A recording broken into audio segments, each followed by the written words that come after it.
Hello everyone and welcome to another episode of Live Coding and Chill. I'm your host, Johnny, and I hope you've been having an amazing week, tremendous week. Today, we'll build a custom GitHub action with Bun, the Bun runtime, the new hot JavaScript runtime. We've started doing this last week and we got through the boilerplate paperwork stuff. I believe we've managed to make our GitHub action work with Bun. And today we'll actually do the functionality, hopefully. What we want to do, the problem case, is I have markdown files because I like writing markdown like many developers and engineers do.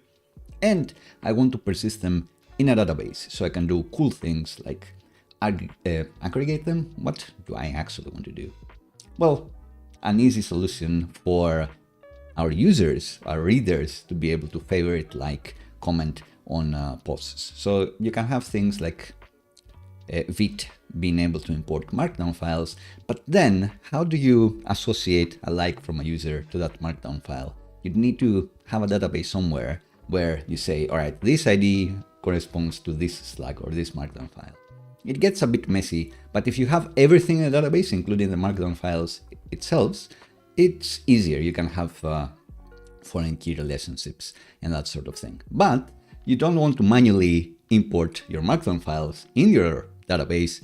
That's why this GitHub action exists. That's why we're making it, because it doesn't exist. It's gonna read our markdown files and automatically sync them to our database. That's the goal. Let's see if we manage to do it today. Why we're using Bun, besides that it's hyped up and cool and recent and fresh, it did allow us, even on the last stream, to get rid of a lot of the TypeScript boilerplate.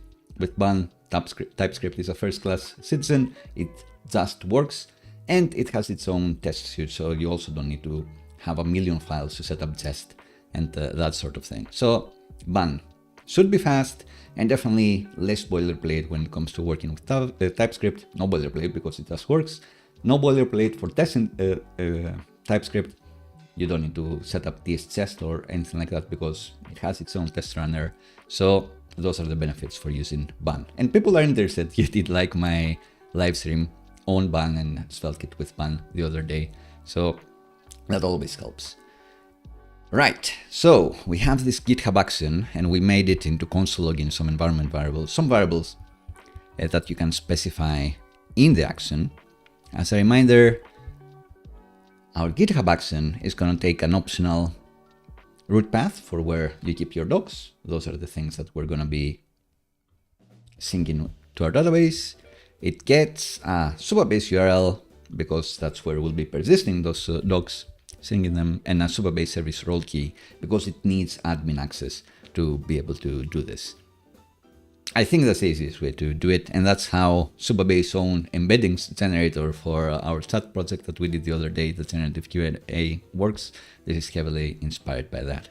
So we get these three parameters: the root path, Supabase URL, Supabase service role key, and we're going to do stuff with it. The first thing we're going to do is scan the specified directory, root directory, I suppose.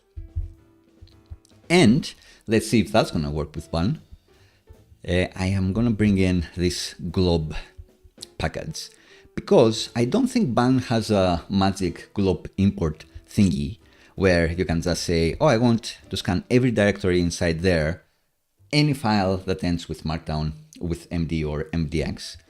There are some helpers for that, but I'm going to use this glob one and see if that works.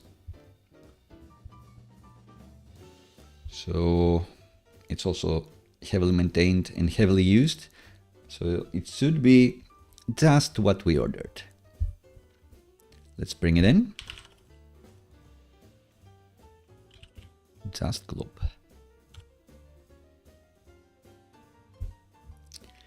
And maybe we do want to have a test here.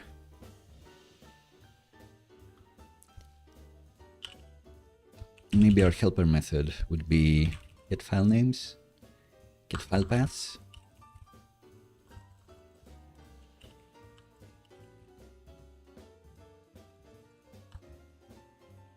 Get empty paths, but yes.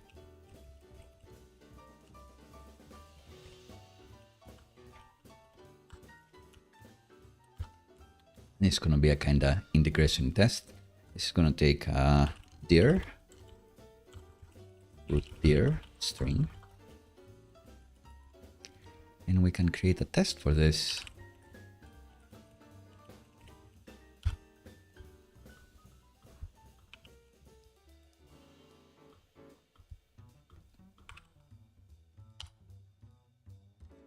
And we're going to say that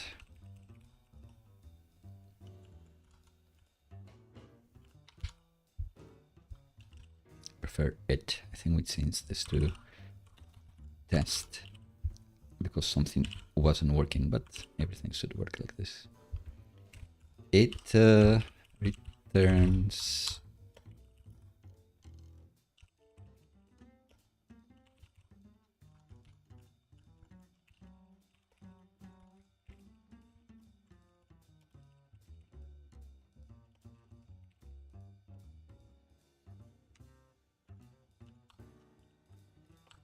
so this is going to be an integration test. So we actually are going to have some test files here. We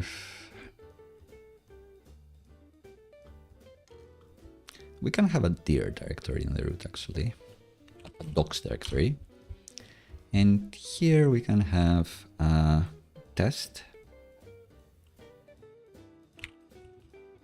simple md. Let's first return this.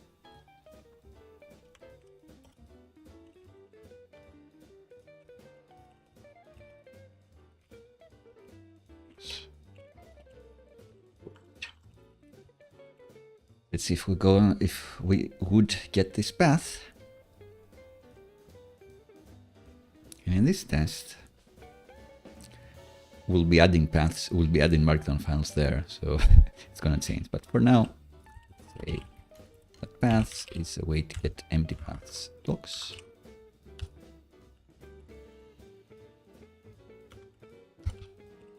And expect paths to equal, maybe it should ignore the docs thing, but maybe not. And that's all we want. It should be an array, it should match this. This should be an asynchronous file.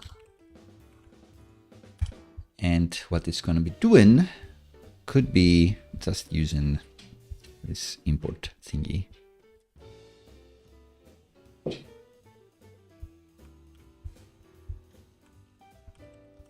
So let's import this. Let's just use this glob. And that looks promising.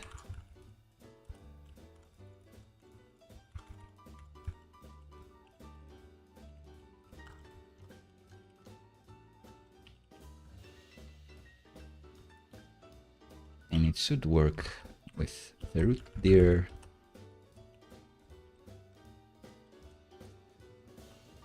Any subdirectory and say md.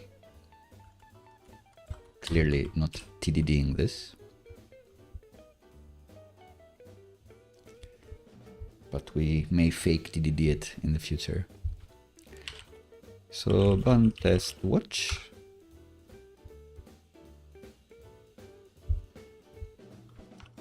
Let's return this. It works. Somehow it works.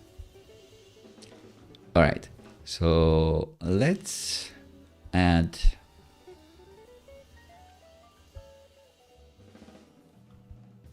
a JavaScript file.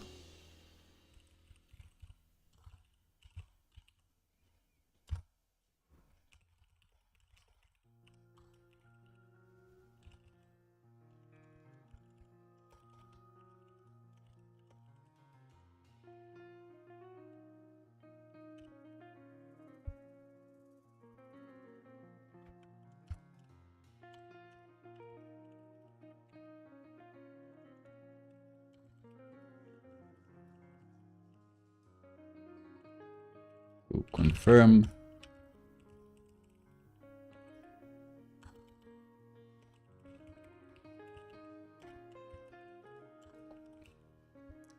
So the test should still be passing. But if we hadn't pre-solved this and we were actually doing this, and we just scanned for anything, then it should be failing. Indeed it is, like it will find this file here. So we do need that .md. And what else do we want to do? We also have nested paths.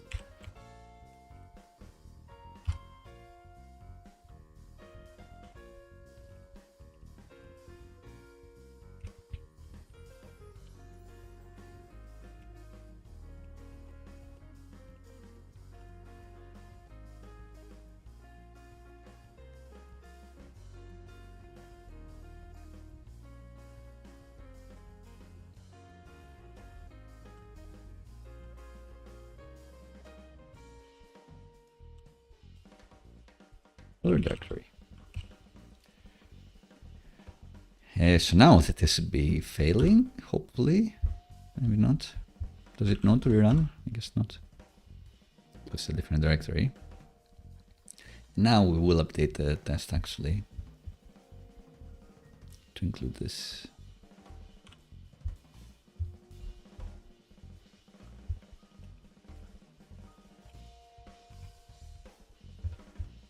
Our tests pass. And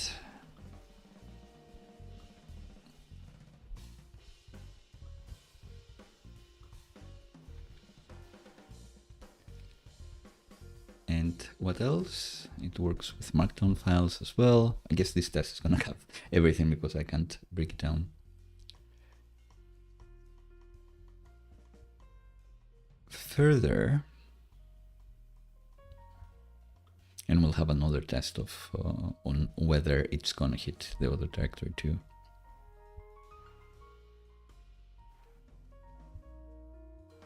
So if we add the markdown file, markdown-ize file,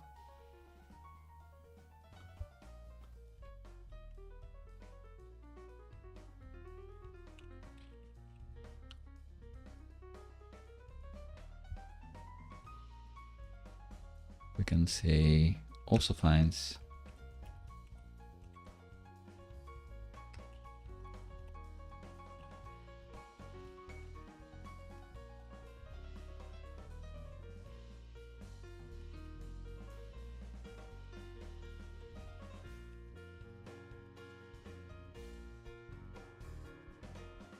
maybe we can do it. Maybe we can have a literally our component here.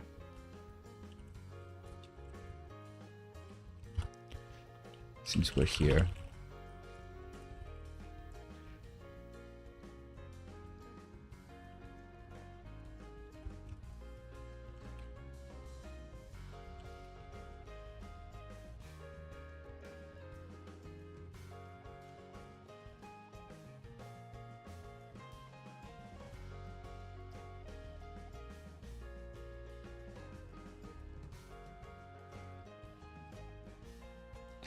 Do we need to add React as a dev dependency? Probably.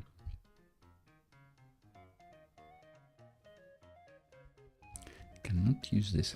I wonder if this is a problem with like this is like a lint thing and it's just gonna work because we use bun. Should be fine. Again, that's not part of our app, so we won't bother too much with it.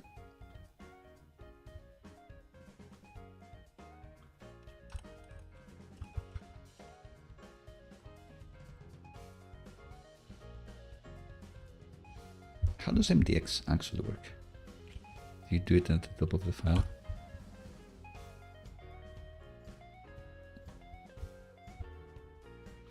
Because how do you do frontmatter?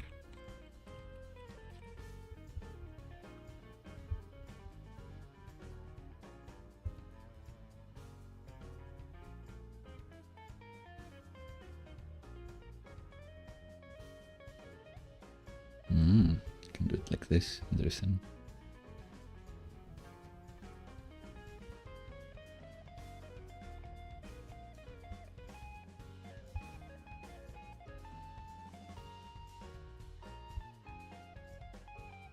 This still doesn't answer my question. I'm gonna assume that it goes after the front matter, but we don't have front matter here, so it could be fine.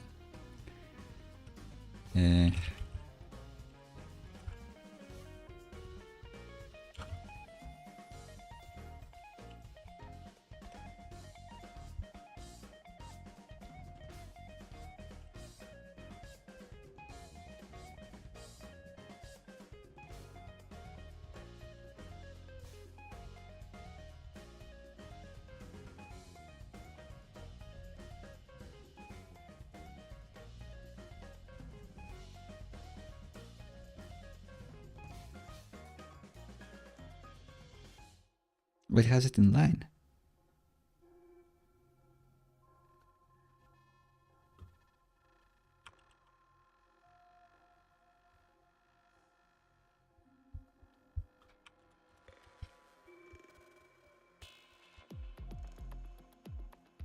That's better. So let's keep this. Let's remove this. Let's delete this file.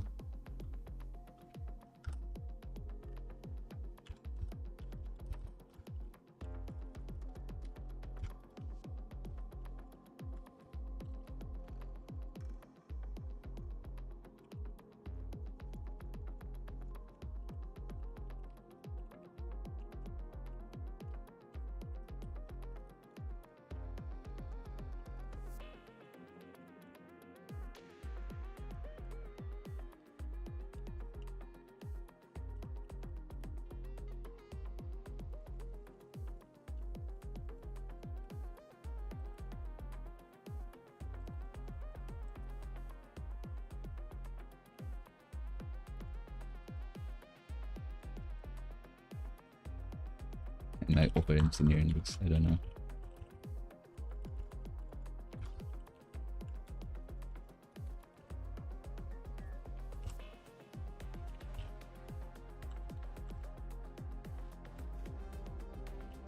You have a markdown preview, surely.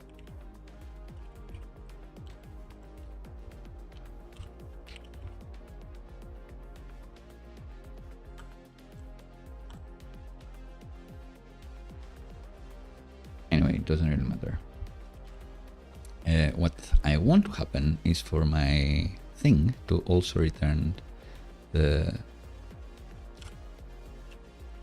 supports MDX, supports React, etc.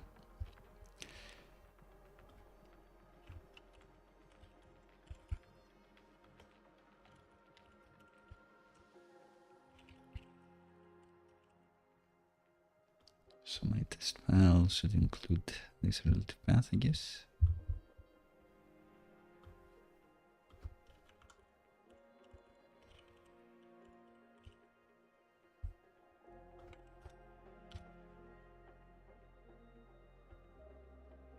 Great, fails because we're not scanning for this. And what's the regex or an optional thing? I think it's question mark.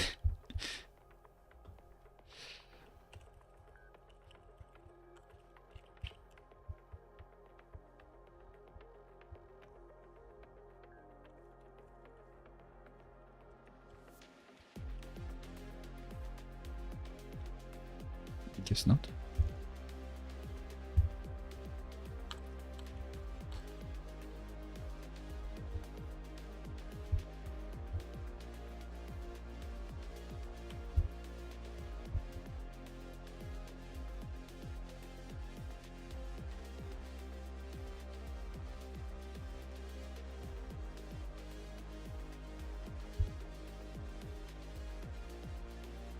Is it really curly?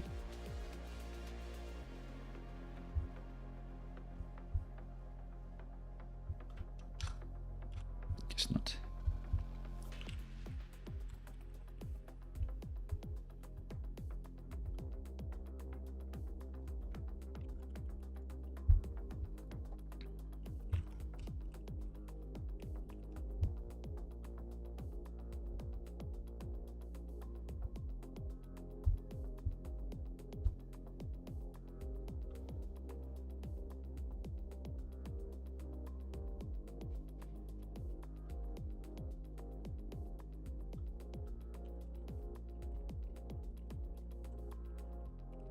sure there is a webpack config somewhere that I have this.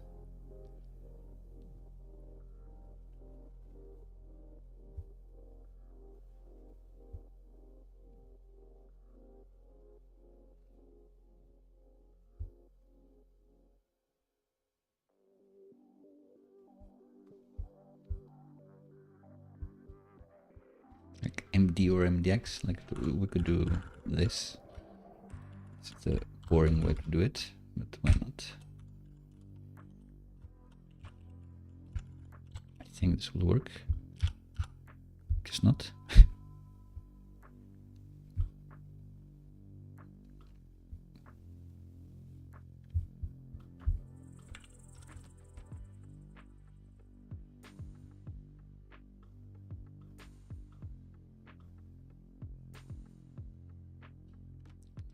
Guess there is something here. Ah, curly.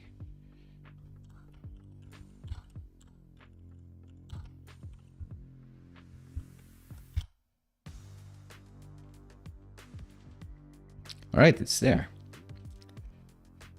Was it there before? I think it was.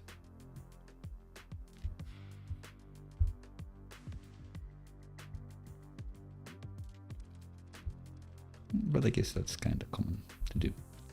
All right, but the order is different. So let's see, it says array includes items.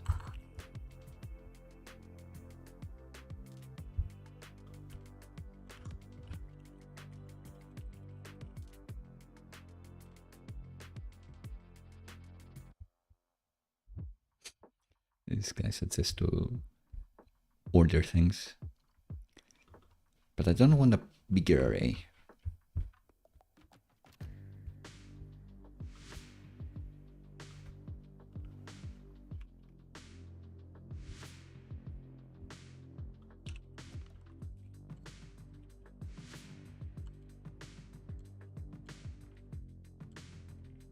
It doesn't have array containing.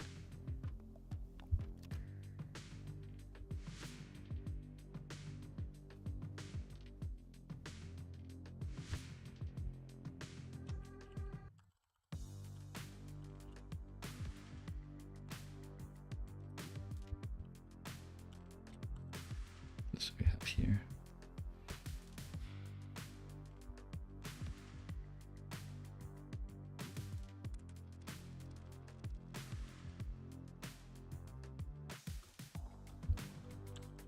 Contain.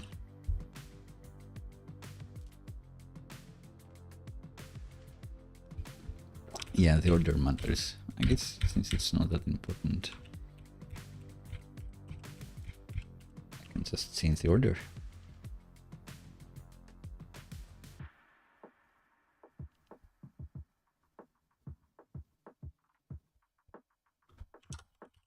For some reason it finds this first. Hopefully it will always be like this. And yeah.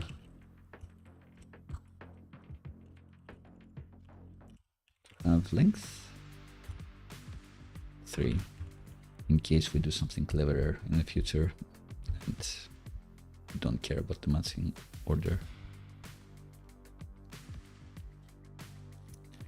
Cool. So supporting MDX, all good, all fine. Is there anything else? Ah, yeah, custom directory.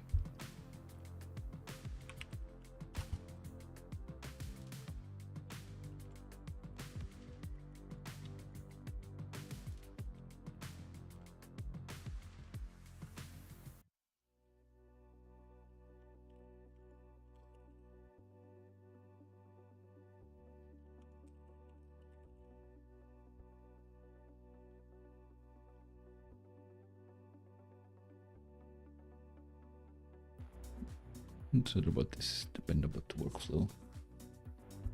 So let's delete it, by the way.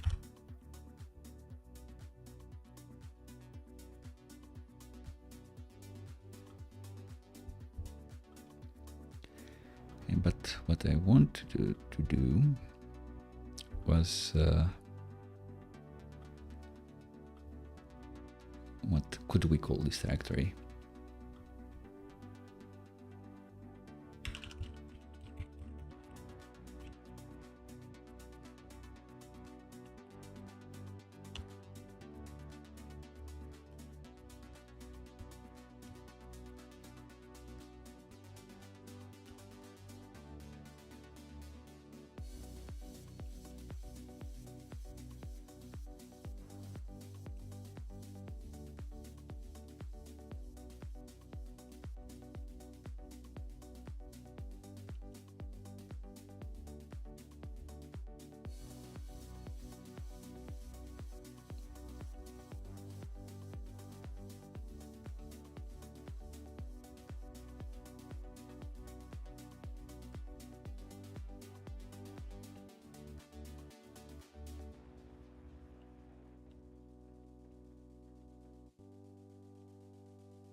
So let's say that we pass video transcripts and we want to find 1 and to equal video transcripts customer talks path.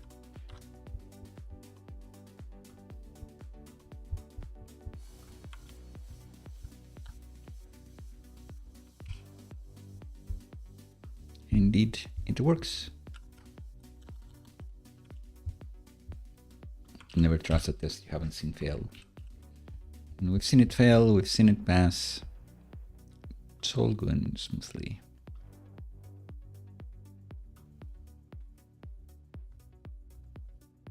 I probably should have done this earlier. Maybe not, I'm not sure. I like it. But now, let's see, we are scanning the specified directory. Now we need to actually read the file. We have the file path, now we need to read it. And I think we can get both of these steps done thanks to this package, which can read your front matter and also has your body content here. So we could be good to go. 2-in-1. We have all of these file paths. What do we do later? How do we use this library? We use glob, great. Question is,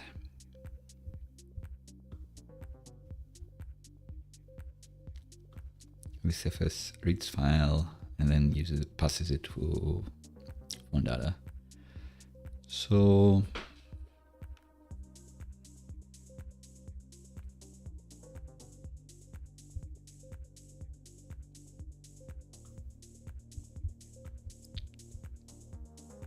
we will need a method parse markdown file.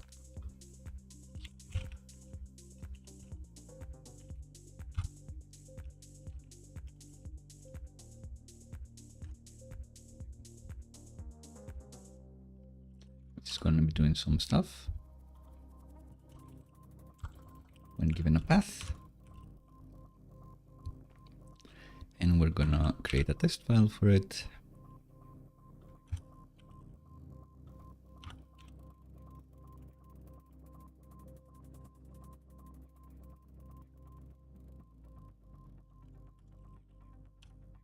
And I think what we're going to do here is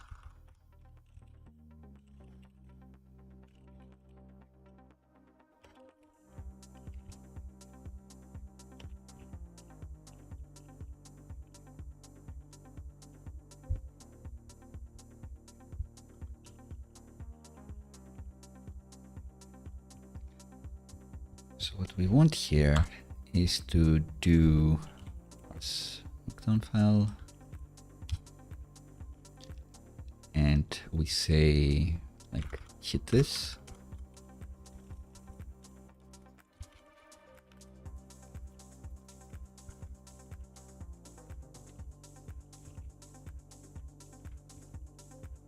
and let's say we expect parsed content to be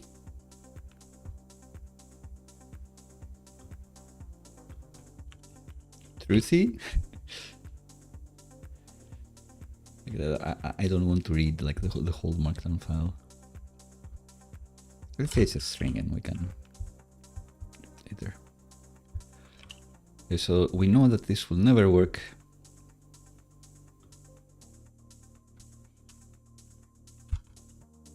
And we may do this by immediately returning content equals empty string.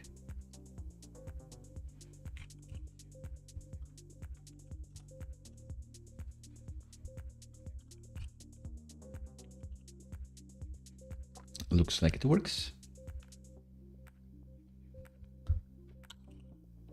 Now to stop hard coding stuff.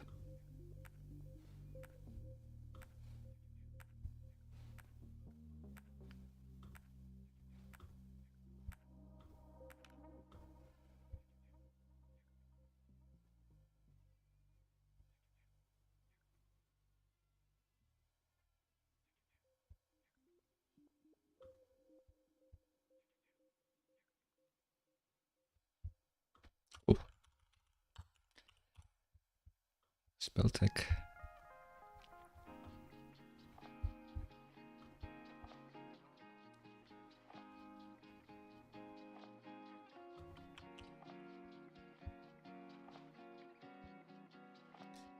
So we need to make use of this. How do we prove that we are?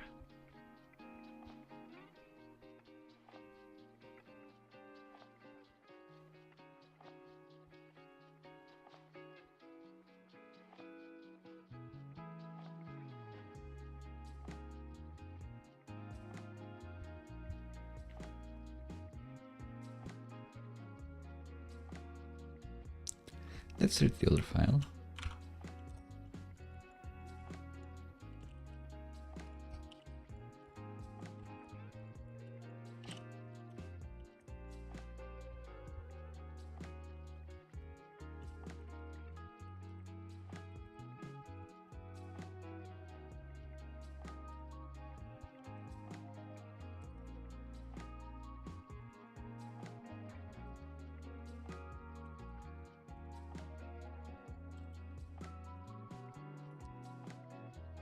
And let's say that we expect empty parsed not to be whatever we had here, which fails because they are the same. So we are forced to make this dynamic.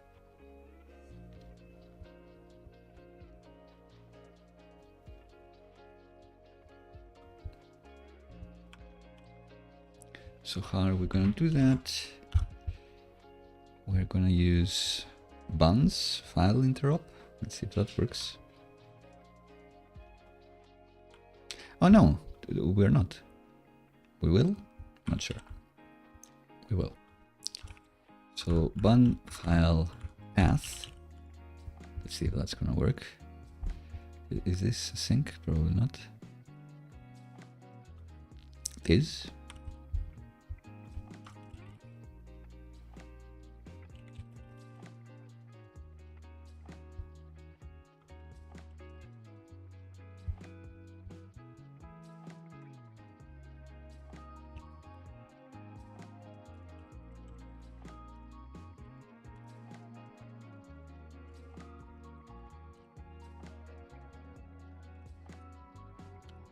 So we do return something different, which is all well and good. It means that this works, I suppose, but let's test that the actual content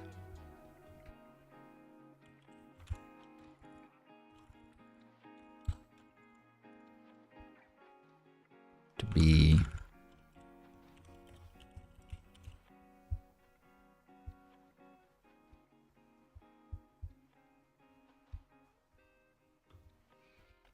maybe we actually want it to be this, I'm not sure. We'll see.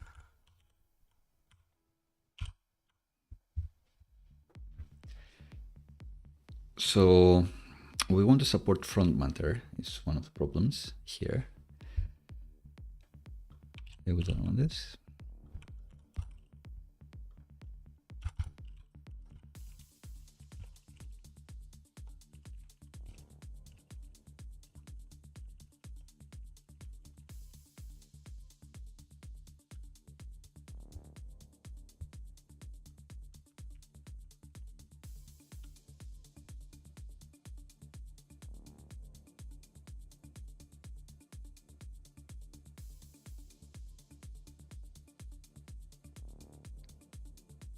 Should it return an empty object if we don't have frontmatter?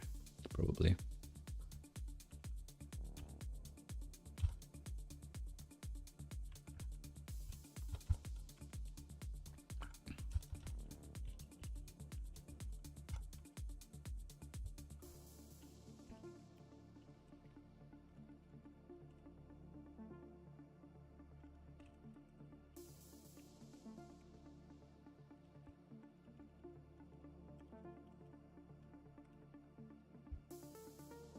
So what we want to do is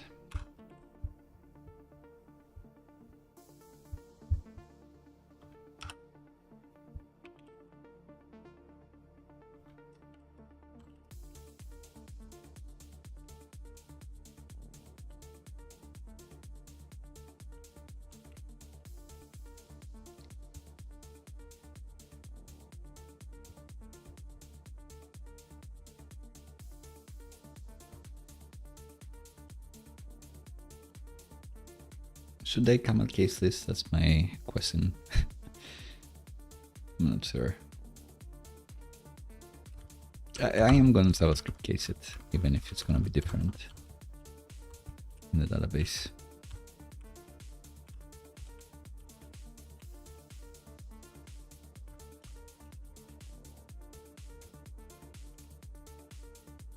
So that's undefined.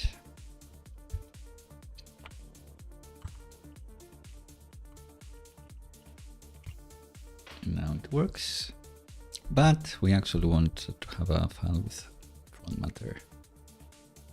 And what do we usually put in frontmatter?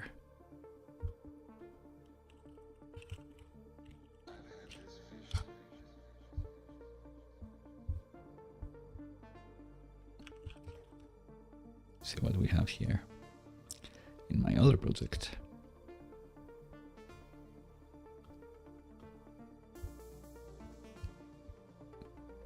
Is there even a docs directory?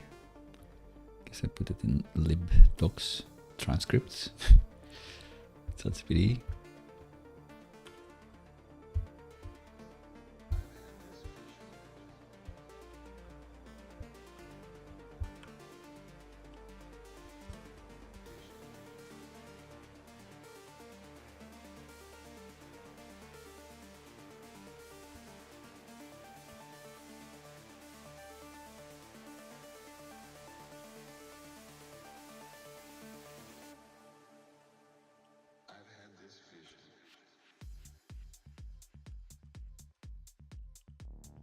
It's true.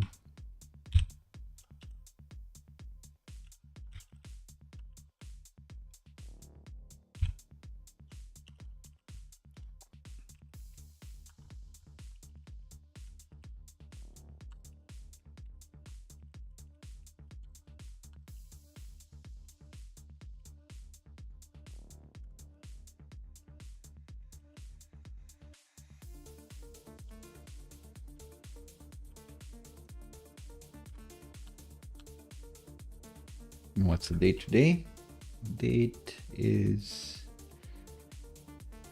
18th of October, almost my birthday.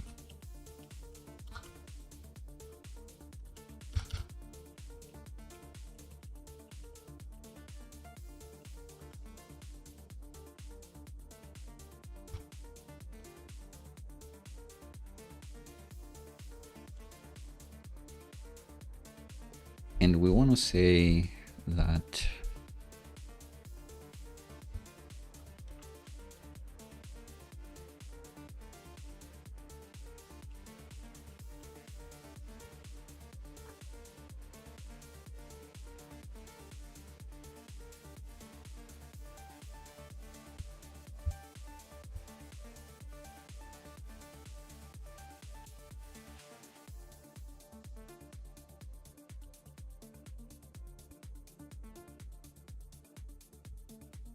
that's not the one. Is this like a new startup that has popped up?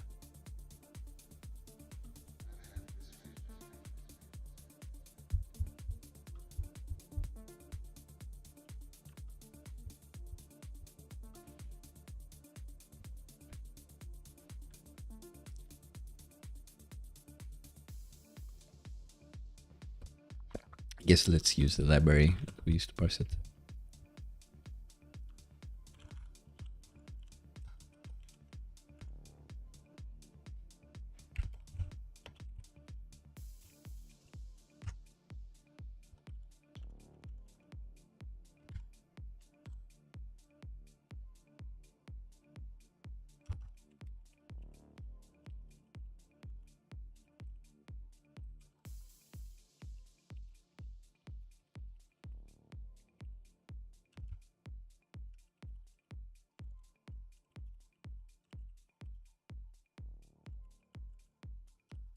All right, so we have this fun file. This is going to make the tests fail because we added a file yet again.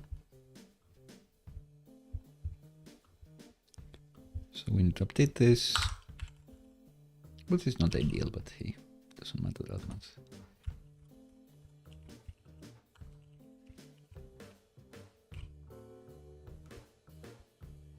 should we call it with front matter? Probably.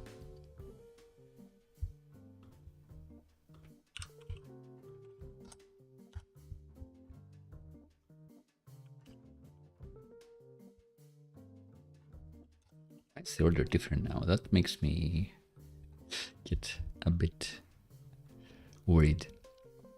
Anyway, it seems like it works now. We can go back to parsing and unskip this test.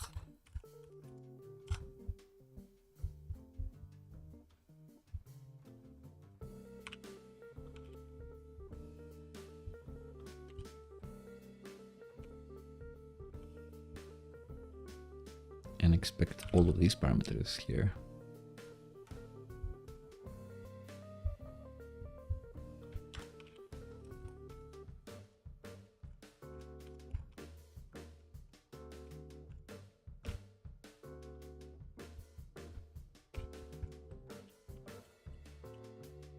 It's gonna fail, but hopefully bringing in the front matter library here.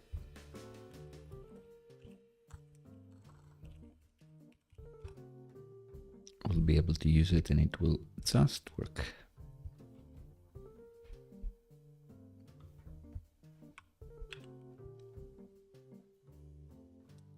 And amazingly,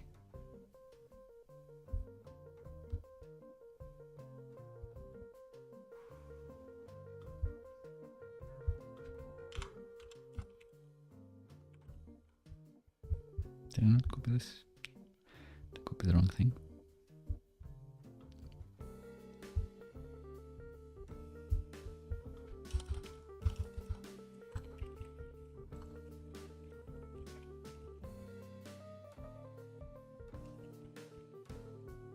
No TypeScript definitions of this. Oh no. Oh no. Well, it was published a million years ago.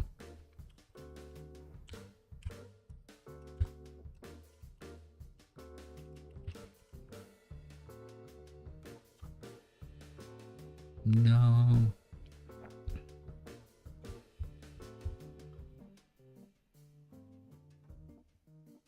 The community has let me down.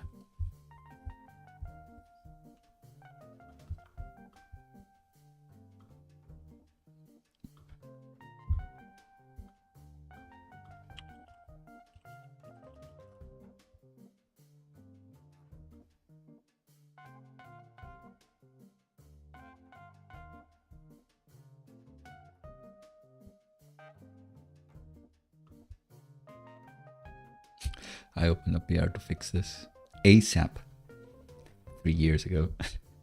Also in October, like 3 years and a few weeks. Quite funny.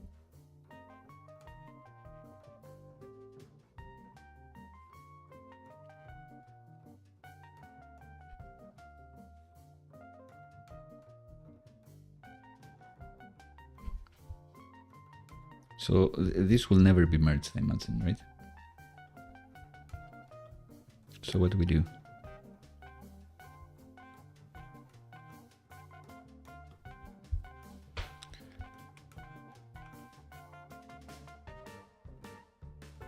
Oh, it's it's an annoying ESLinter, right? That underlines red, but it's not a problem, I think. Where it is? Maybe it is. Let's see, did we actually bring in front matter? Does it have TypeScript types? Did I not install it? Did I install it in a different window? Oh, guess not. I guess I did. Of course, I need to bring in it here. Oh, Johnny. Front matter.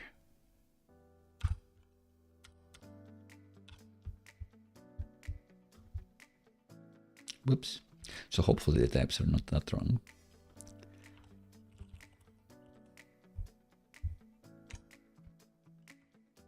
Copilot is correct.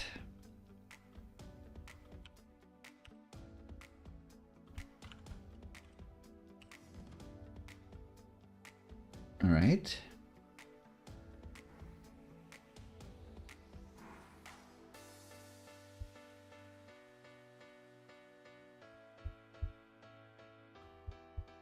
So what did we do wrong?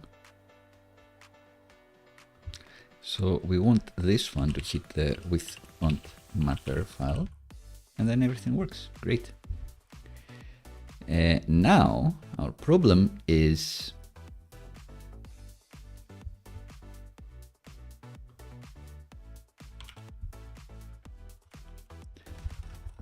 it ignores, it strips the frontmatter,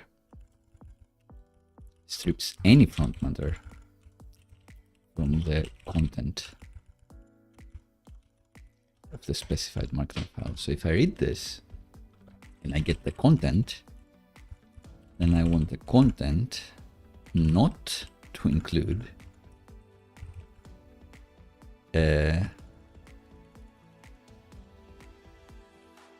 published at.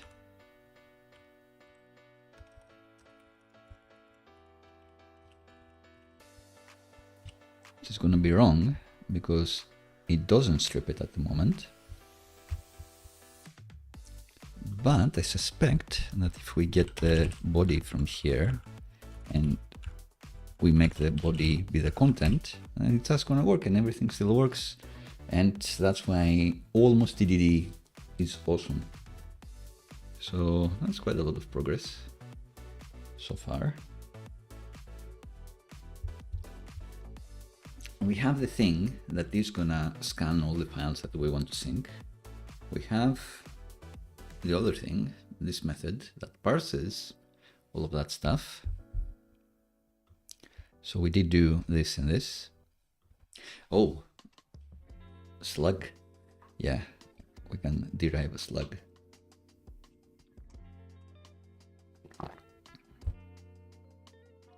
We can derive a slug. Do we want to do this? Maybe not. So the slug could be the path to the file, but maybe we want to strip the directory. My cute dog is on the side here and she's dreaming of running. So excuse any noise that may be happening. I assure you it's extremely cute. It's for a cute cause. We want to do a checksum as well. So, because if a file hasn't changed, we don't want to insert it. And we also somehow want to keep track of whether the file exists or not. So do we need to insert it or update it? We may use an upsert, but I'm not sure. For that, a slug would be important. Should the slug be just the file path?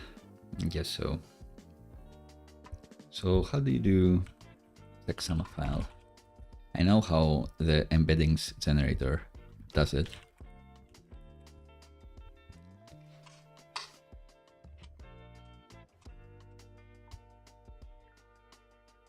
File has.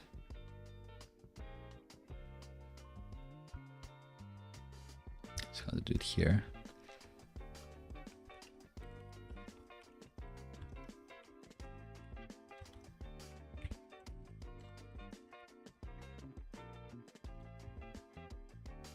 So let's find the embeddings generator. The way they do the checksum is here.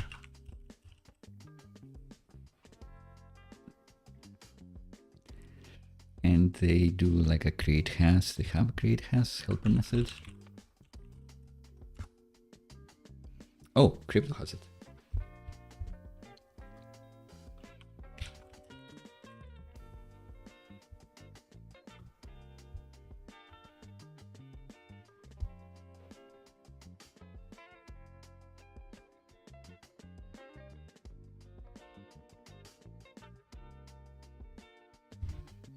But we just want to do like a checksum here.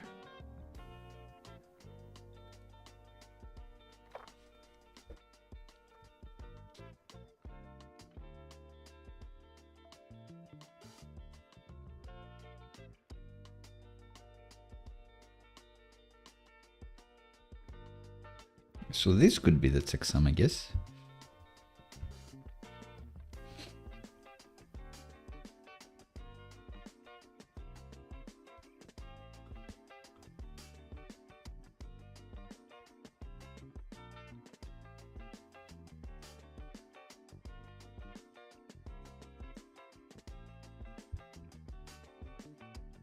the embedding generator uses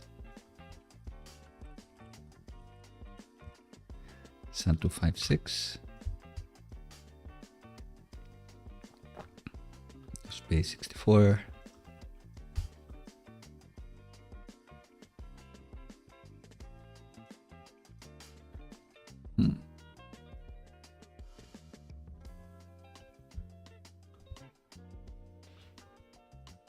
Let's try this and see what happens. Let's say that our parse file, it returns a checksum.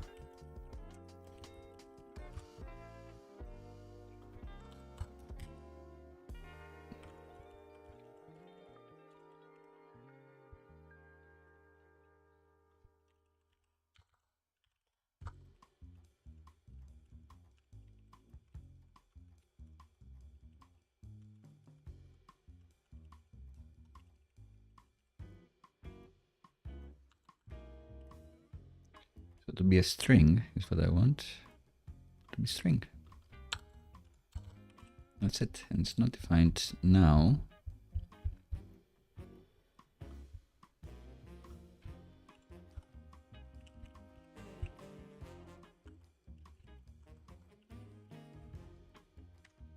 One has row, GitHub Copilot knows. Return the checksum. What's this?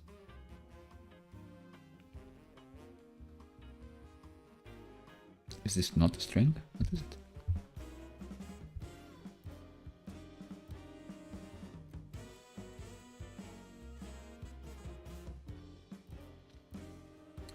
Is it a number?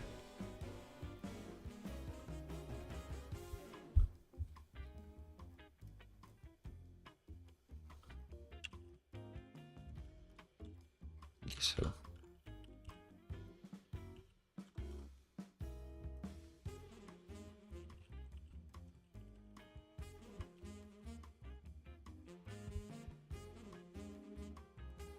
It's a number.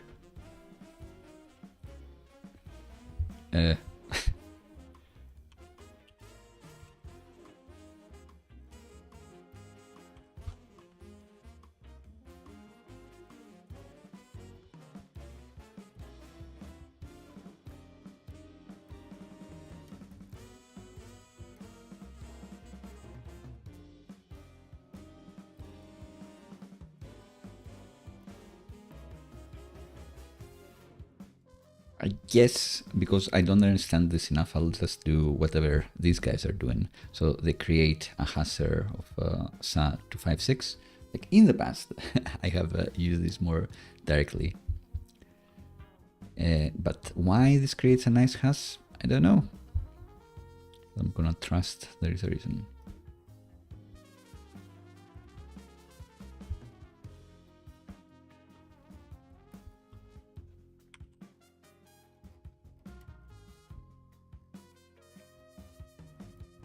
So let's do this.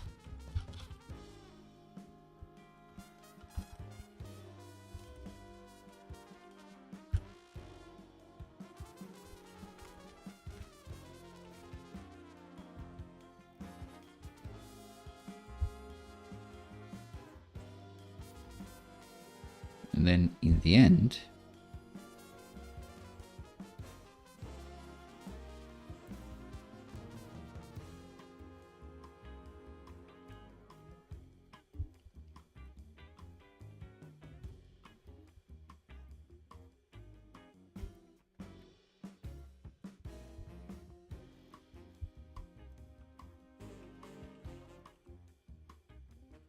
this becomes a checksum, I guess. It's a string. Should be correct. Non-word hasher. Sounds like a real thing. I'm gonna add it.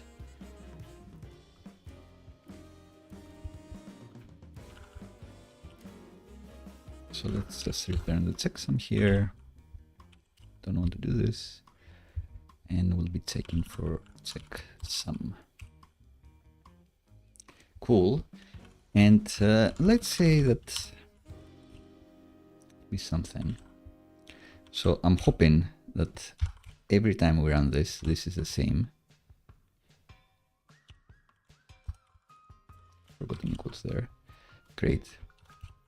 But if I update this file, make this an exclamation mark, then this should fail. And it does. So this, like, I believe that this is like a unique hash thanks to this. But yeah, to test it, I think it'd be a bit much, to be honest. Whether our checksum algorithm works. And also, I don't know how fast this is, but we could skip it if we know that we're not gonna actually digest this file. But it should be fast. We've already read the file that generated checksum, so I don't think we'll be saving on too much work. So I kinda like this. Maybe we want to get checksum method.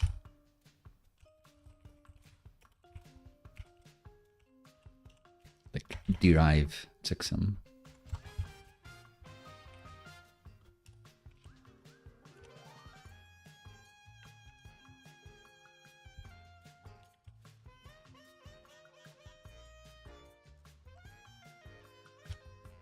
And then all we're doing here is all of these things.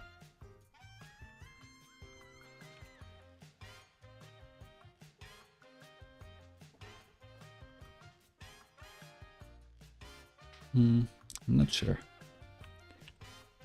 Do I need a different file for this? I guess not.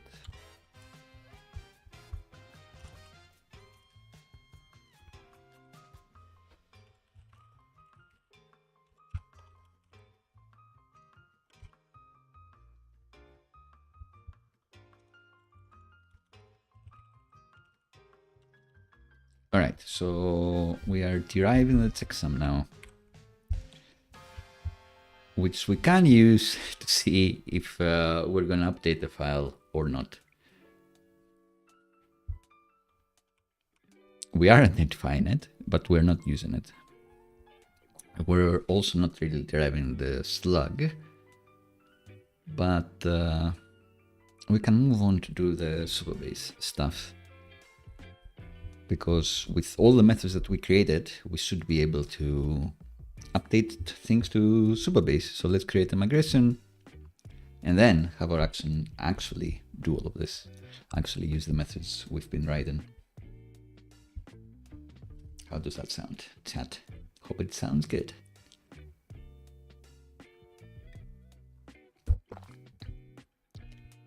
Hope it sounds good.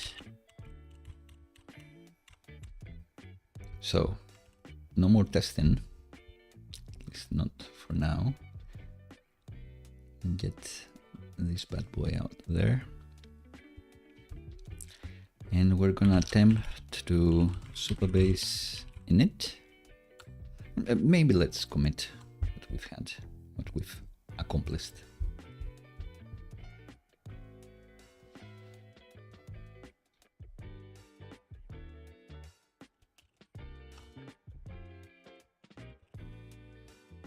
We aren't in packetization, let's just confirm. Have updated this offline. But we added the globe thing and the frontmatter thing. Those are the only things we really want. Great.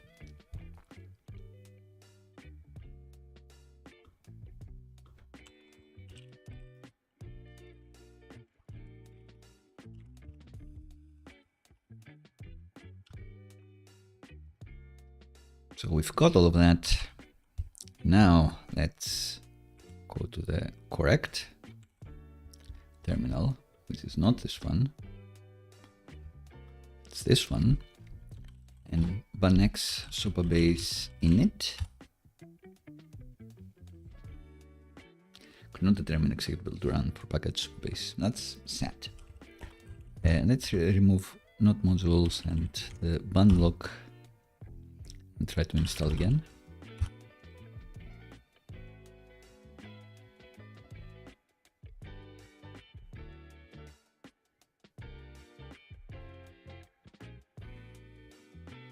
I've installed ASDF for Node.js management, but it doesn't quite work.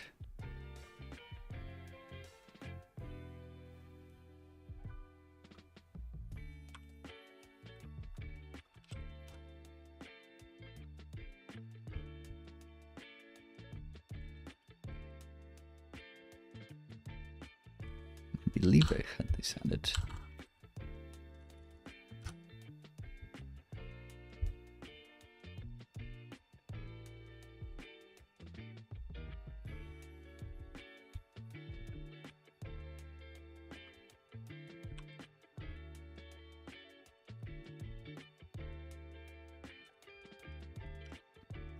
Anyway, I think this will not make Supabase work still, but maybe if we clear the cache.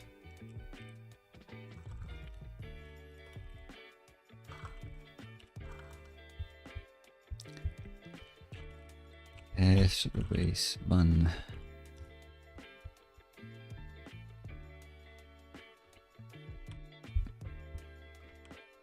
Clear this cache.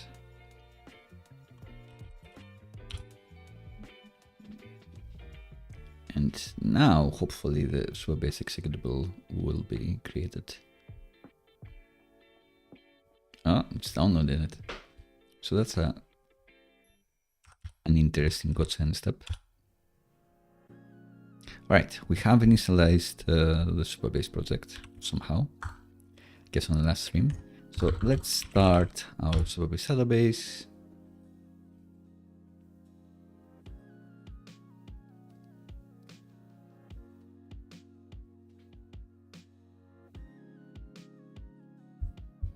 And in the meantime, we can go and see this diff.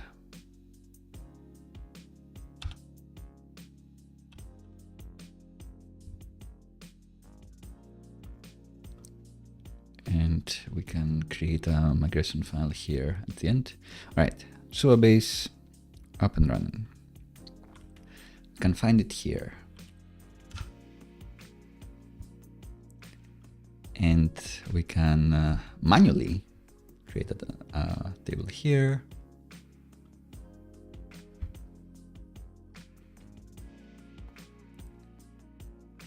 And call it docs table. This is going to be a simple migration for us. So other users of this GitHub action can bring it into their own projects, but they can change the name of the tables. The table holding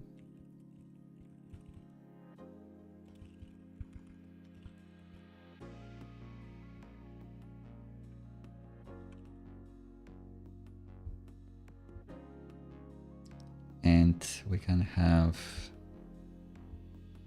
a UUID, generate a random one, create that, sure.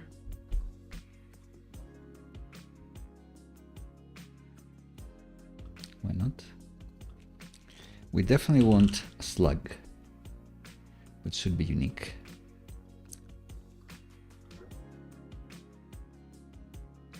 Not nullable.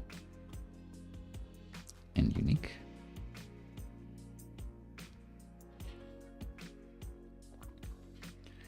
And we want content,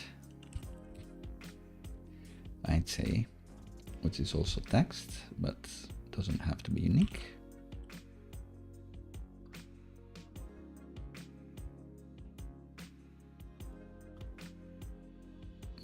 I'd imagine this should be non-nullable.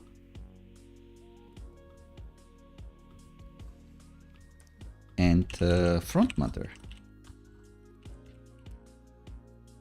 which will be a bison column, so you can put whatever you want and can be nullable if you want.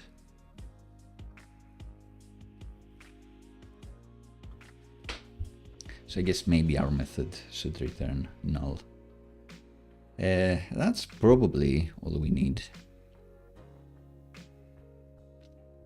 Let's see the generate embeddings. What does it actually do?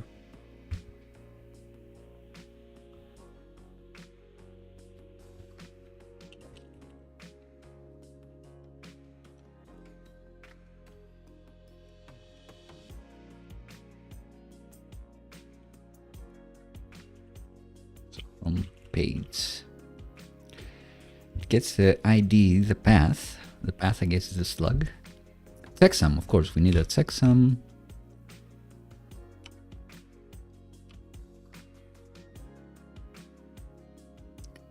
Does an upsert, interesting.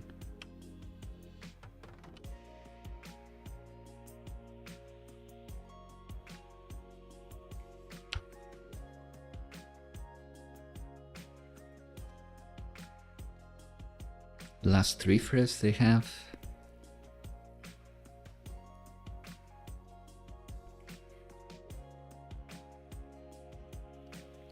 They keep a version, which is also interesting.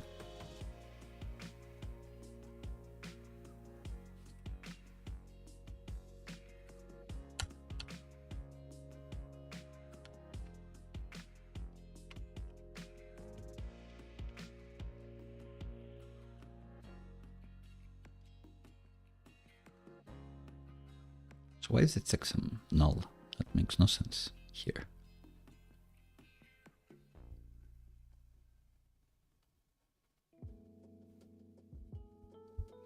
It clears the checksum, so because this has actually two tables, the page itself and then all the page sections. I see, so we won't need to do that. We do need a checksum column that shouldn't be nullable in our case.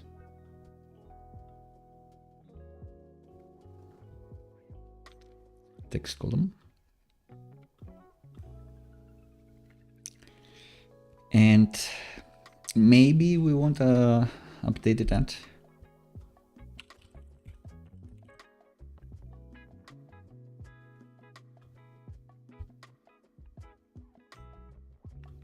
Timestamps that can be nullable. Why not?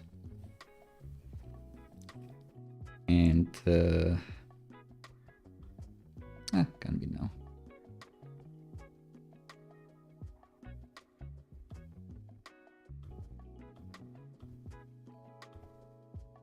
Not nullable. Anything else?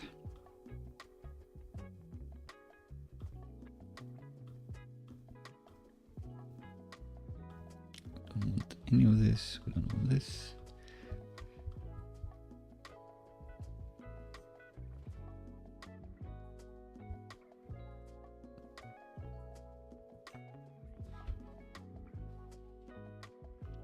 Should refresh. How do they do the should refresh?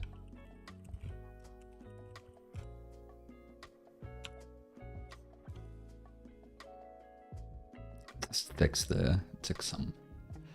All right. So the slug should be unique.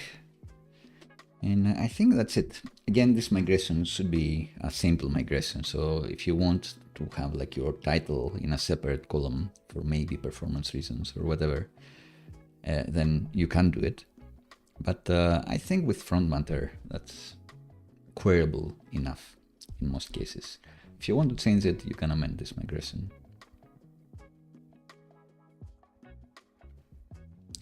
So save this. And add an RLS policy. Read access to everyone. Perfect.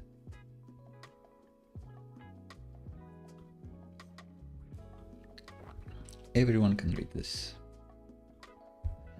Before we forget,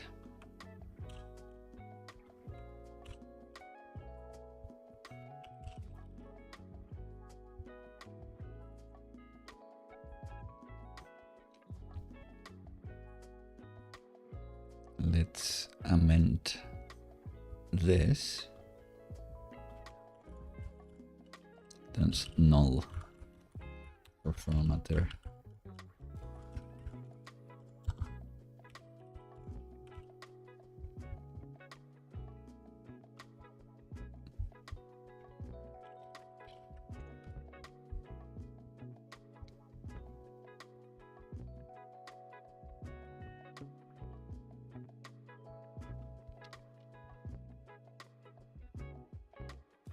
Oh, actually by default it has like the empty object. Interesting. Interesting.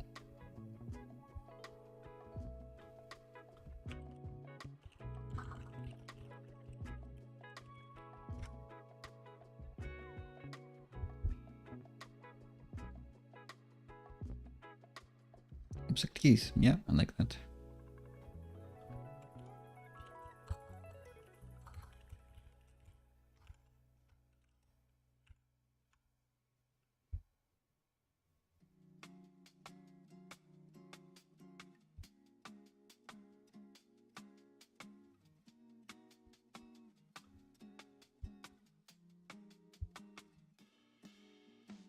Why is this unknown? It's not unknown.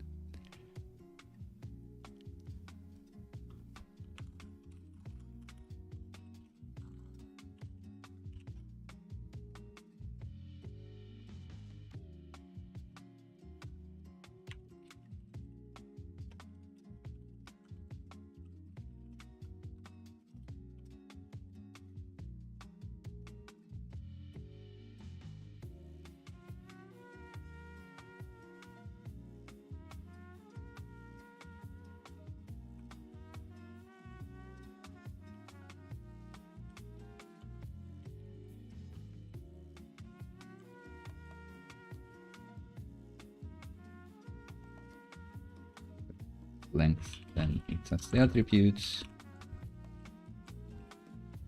or it's null. This might be a bit too much complication for nothing, but we're gonna do it. It may be important to know whether you have any front matter or not, and not have the empty object.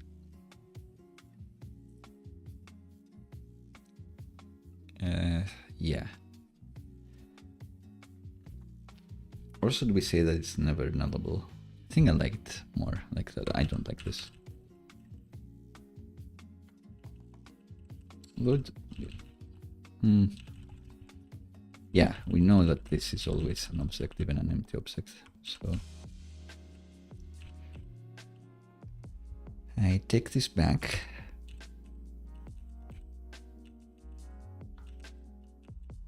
Just return the empty object. It still works. But what we need to amend is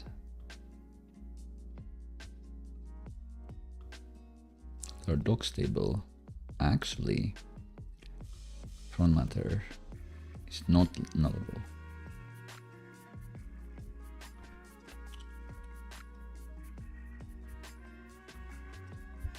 I think that should be enough.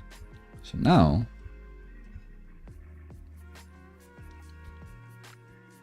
we can do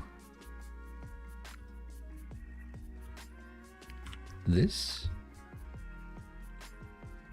Next Supabase dbdiff and file. I'm just gonna write the migration to create docs table.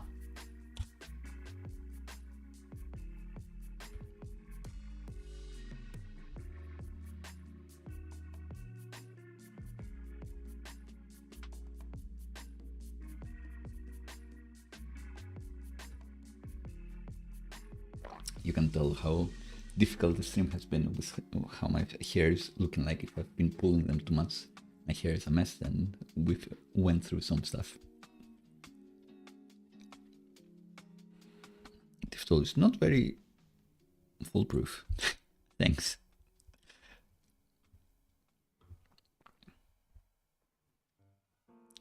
All right, so we can say something here.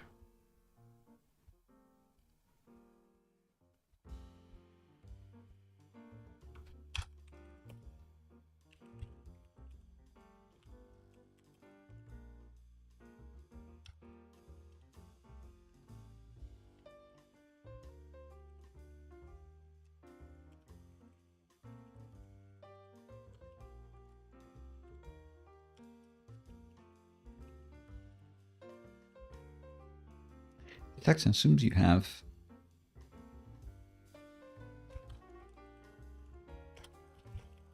your public schema. Maybe in the future we can hit a different table if you really want to, with an option. But for now,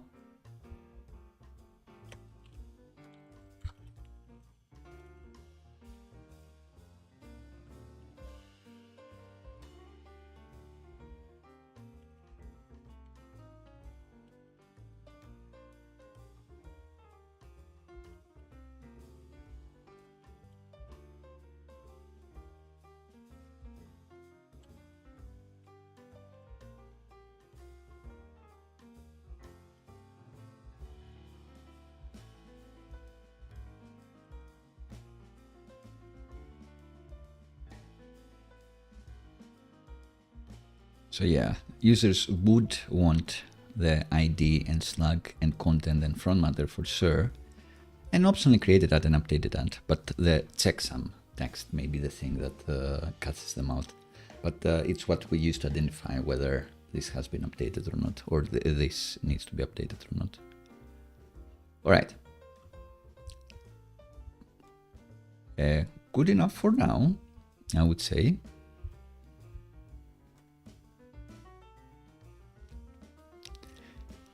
Now that we have a Supabase DB running, let's run our action, I suppose.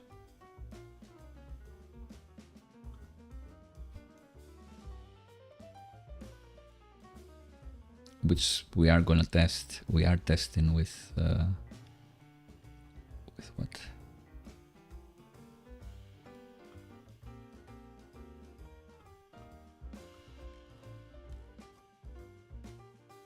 Is there a workflow that I deleted? Maybe.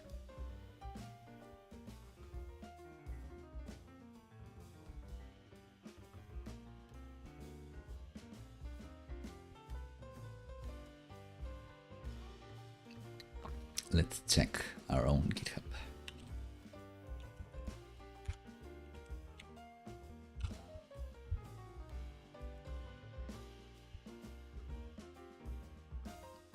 Oh yeah, this one I didn't want to delete.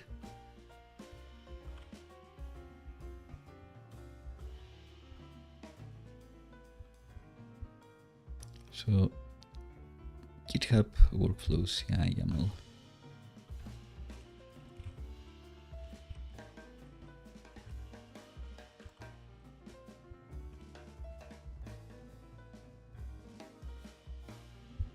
I assume these are the same, so if we run Supabase status,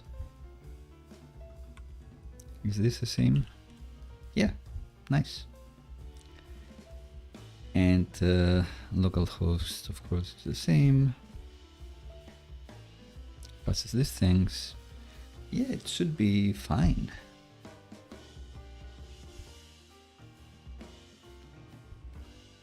So let's add this because I didn't mean to change it.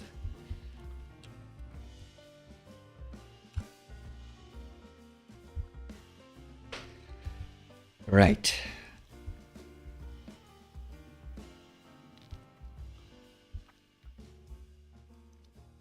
Can we just use our action? Maybe.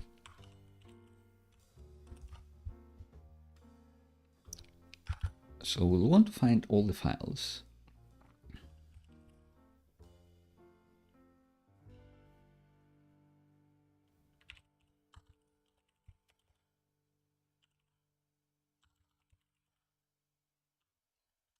Is there a bun glob? No. I would be flipping out if that does exist, but it's not correct. So get empty paths. We wrote this method. This here.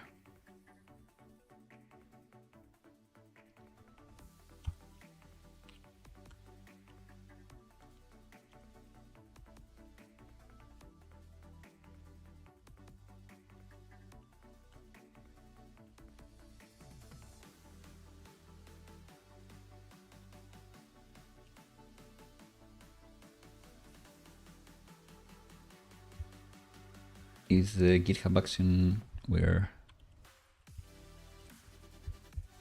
getting inspired by? Just does this. It says discovered these pages. All right. So is it for each one that we're gonna be taking if this exists? I guess so. They have a path, but we have a slug, which may be fine. My question from before is, should we be stripping the path, the root path for this? Which I think we should.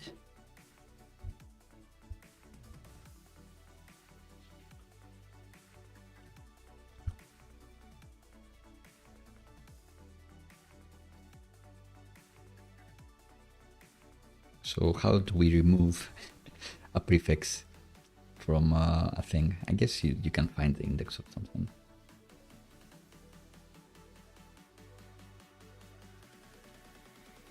Would you want to? I think you would. So do we need another method? We need get slug.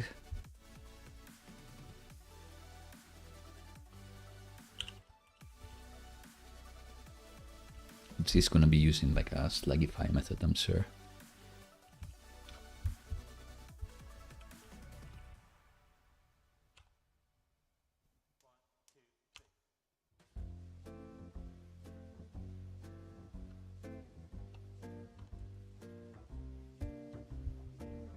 What's underneath the slugs? Slugger. They're using slugger. GitHub slugger, sure.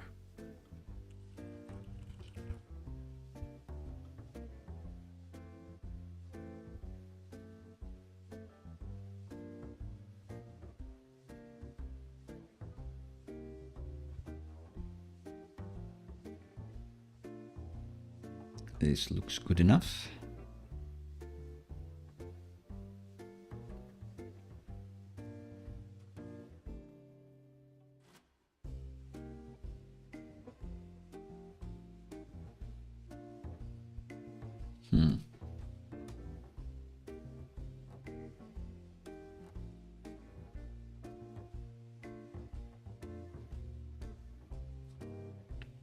Interesting. I think we want a thing that doesn't keep the context in mind, because we do want unique slugs. You wouldn't be naming your file, you wouldn't be able to have the same file as before.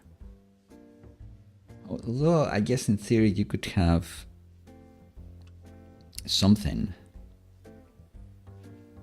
You could have a file that results the same. You could have two files that result in the same slug, but then I guess you're out of luck.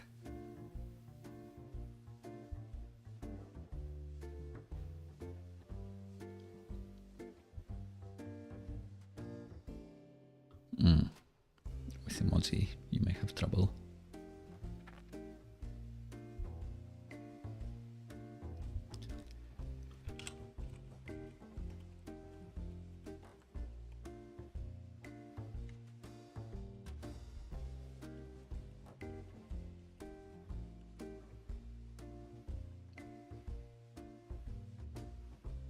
I guess the main thing I want is that it ignores the root path.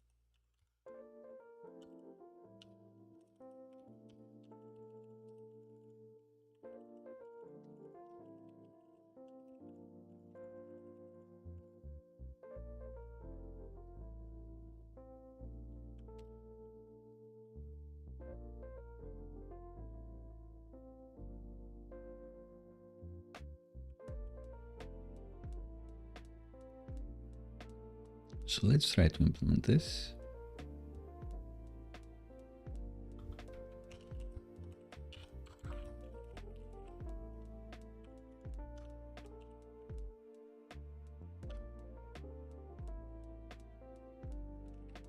Let's just return the path.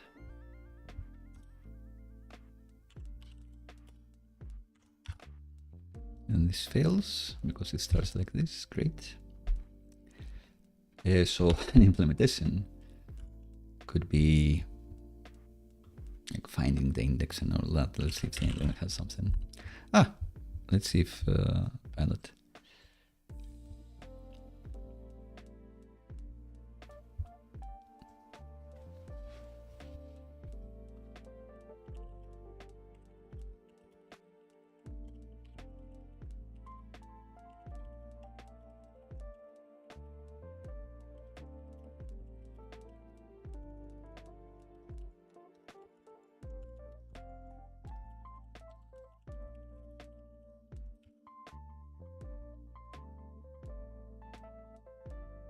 replace. Yeah, that would work.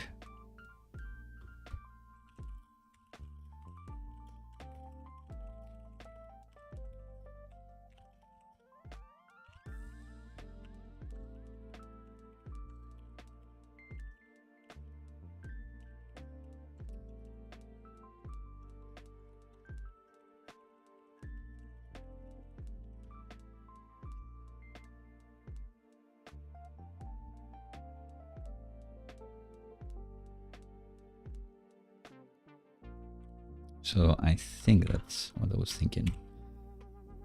What is faster than writing it by myself? I'm not sure.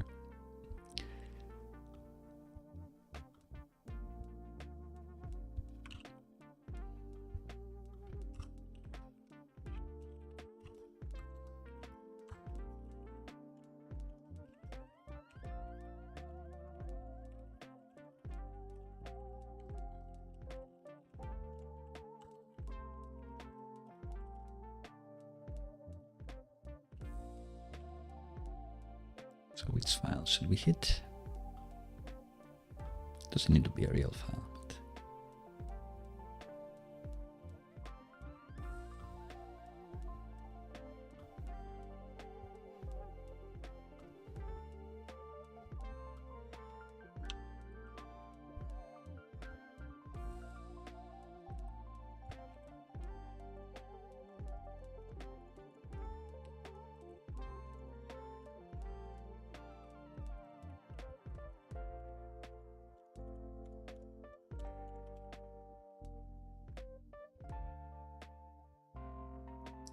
All right, so it has this plus the slash.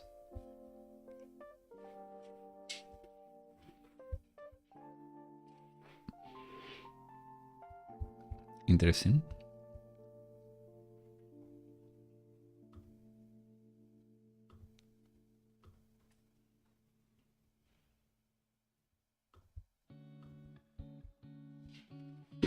So doc's root path will not have the slash. But the path will have the slash.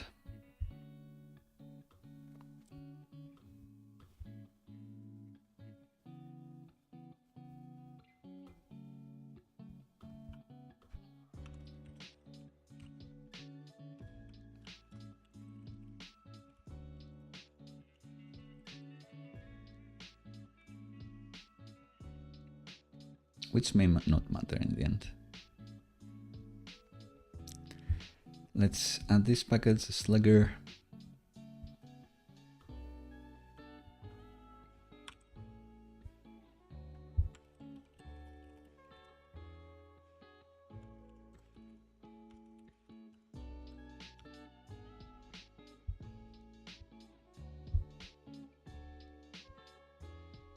Let's use it here.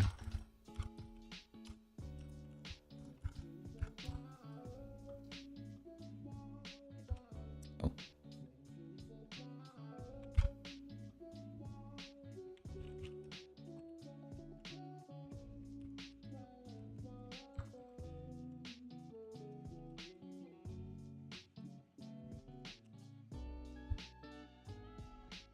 Will it just work?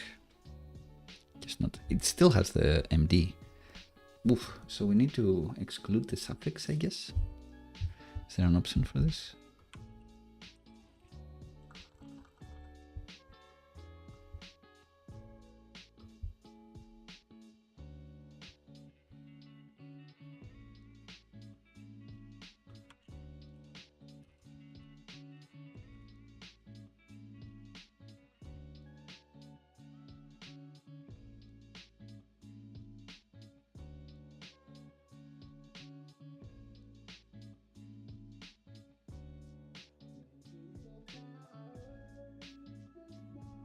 I don't think I'm going to do that. But what I'm going to do, I want to slice everything after.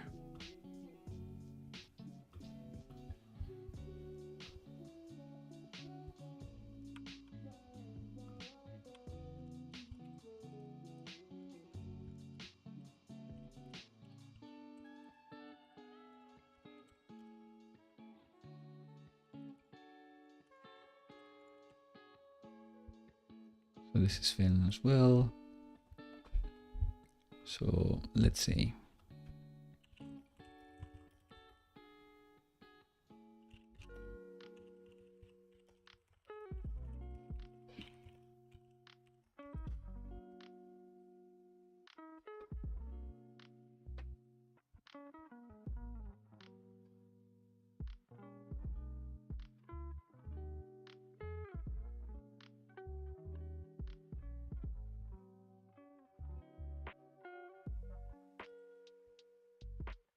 Could be fine.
What's the problem here?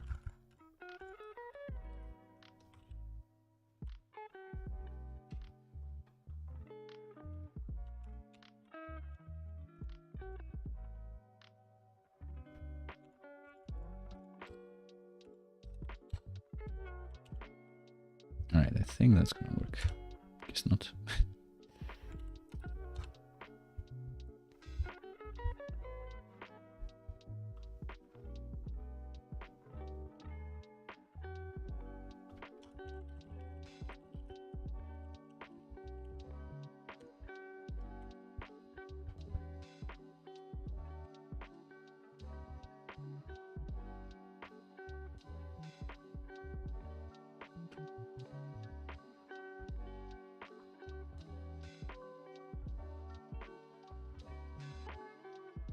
This should be something.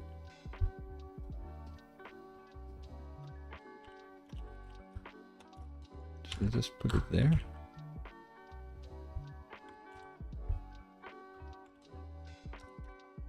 Oh, it does work. It seems that the band testing thing is a bit weird when it comes to rerunning. Oh well.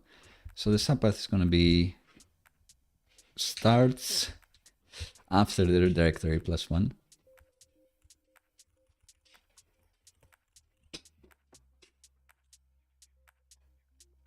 And then when the last dot index exists, and then we just slug this out.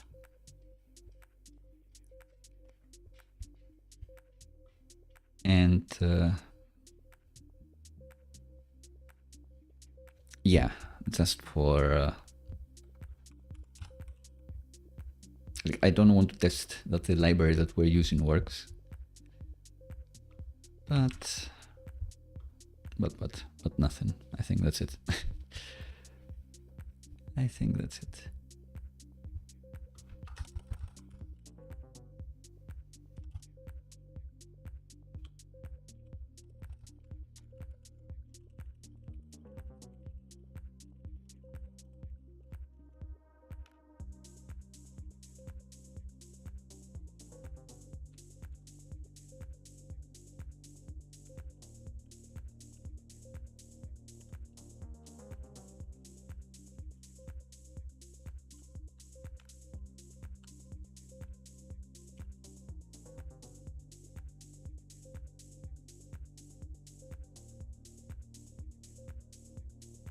Yeah, that's exactly what I expected.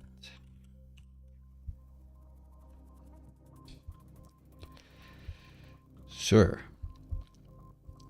And I guess let's call this slug A. Call this slug B.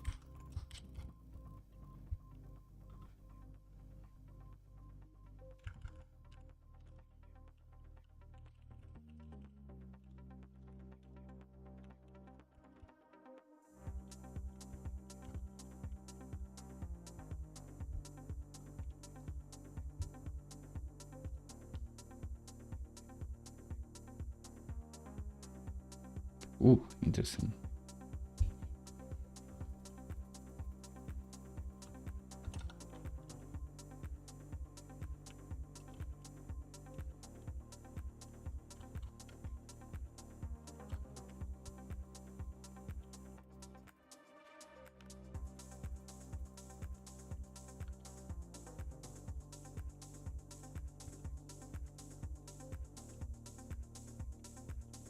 So that works, but for whatever reason, this strips docs?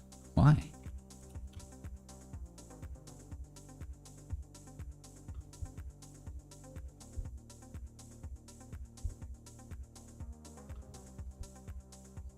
But why?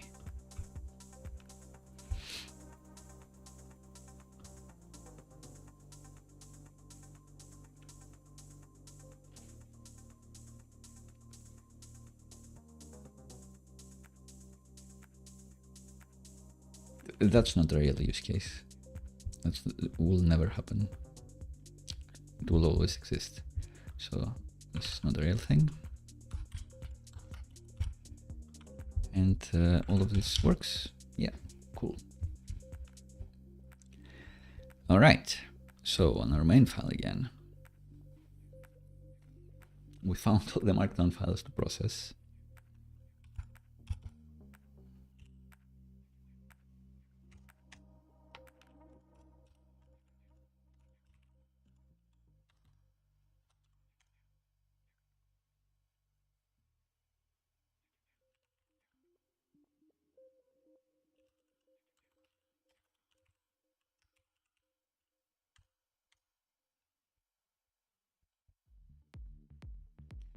And we've made it all the way to here.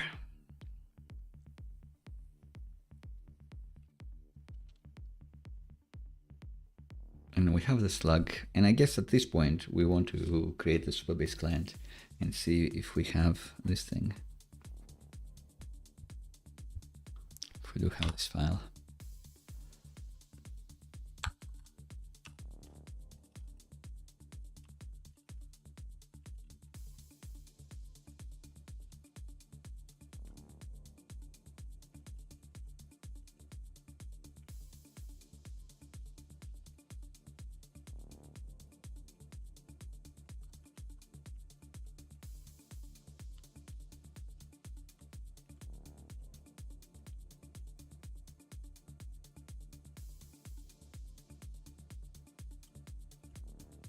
We can just early out here, but if not, we say that we found this many files, and we can create the client.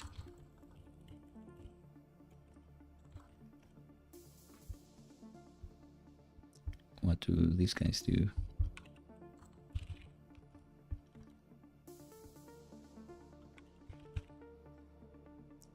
Use create client from Supabase, Supabase.ize, which I don't think we have. Let's do it the same way. They must be knowing something. We won't be hitting a different schema, but we don't need any auth. No auth, please. But this doesn't exist because we also depend on this.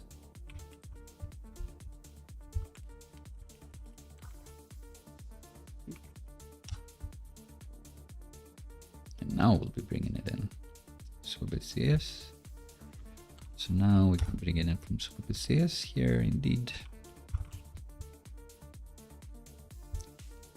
And that's going to be the key. And we'll have the client. And then we're going to do the same thing. I don't think you need a limit here.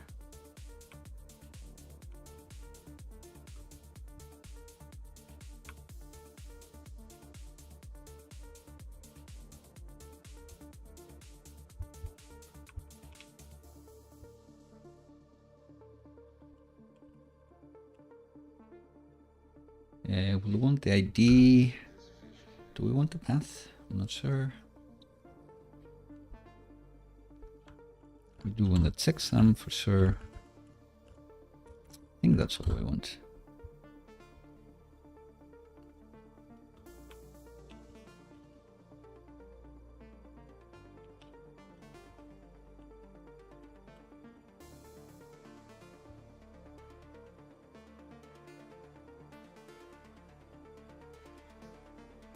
Match the slug. And then maybe single. Don't think you need to do limit 1 for this, right? Oh, need to use limit 1. Interesting. I guess this is unique, so it can only be 1, but hey.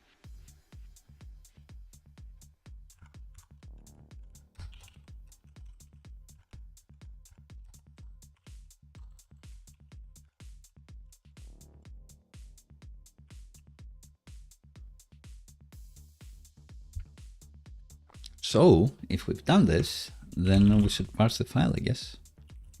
Parse MD file. Does it need something else?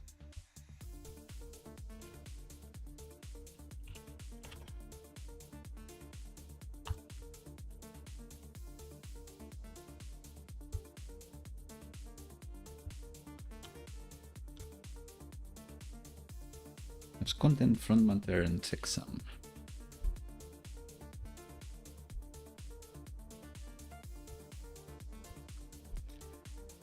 And then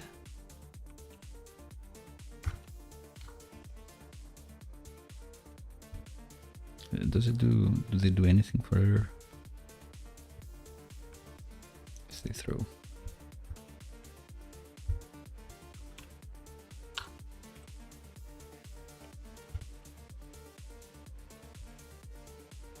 But if there is no existing doc,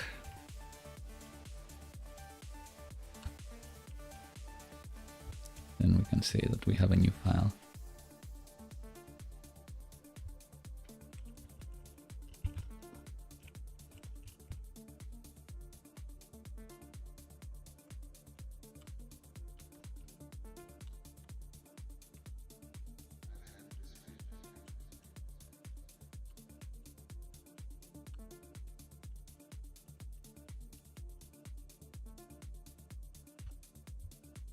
For following arrows, what do they do? Do they ever do insert?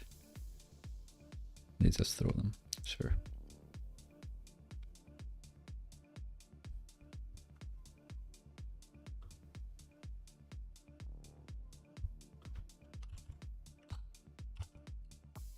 So let's await. Kind of similar thing. This is gonna be insert error.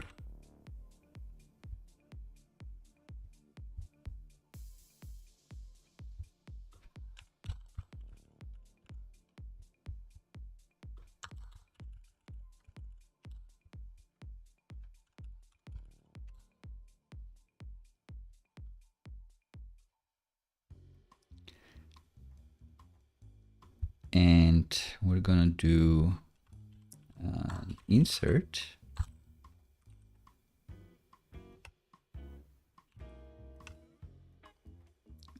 We're not going to do anything for the ID.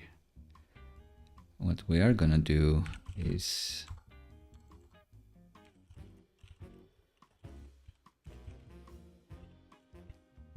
do we even have a body in here?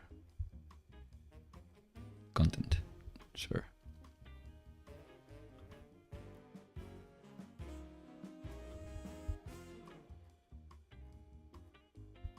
Oh, we need to await this. Whoops. So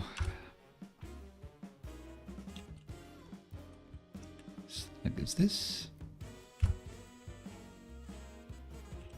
boring stuff? Content is doc content, and front matter is doc front matter. And I think that will just work.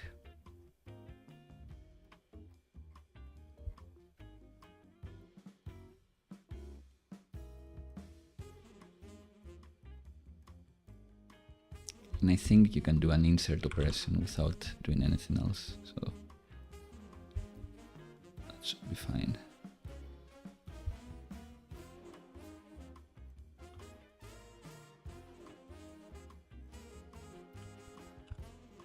We don't need to select afterwards.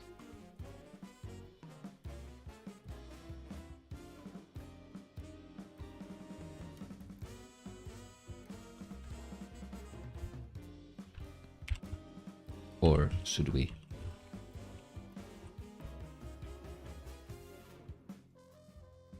Nah, we shouldn't.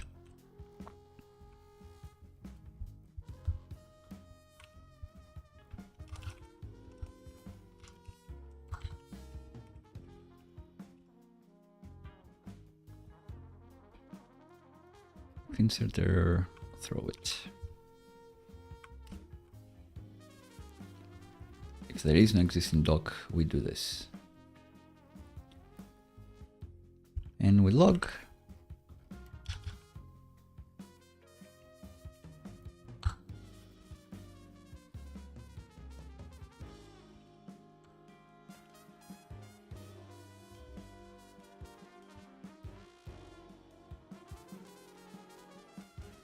Great. Else, if there is an existing doc,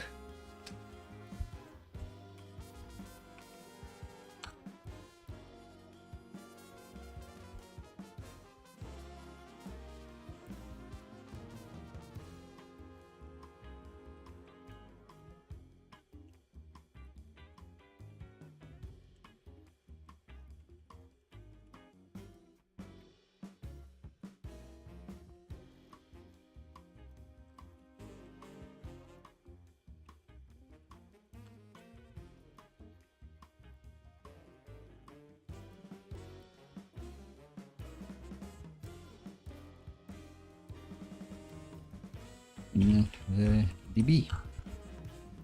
So we found this. If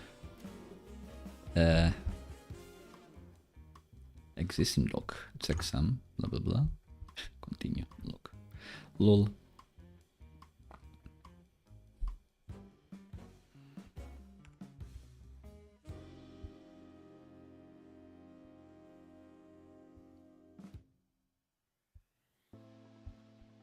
I guess it may be correct.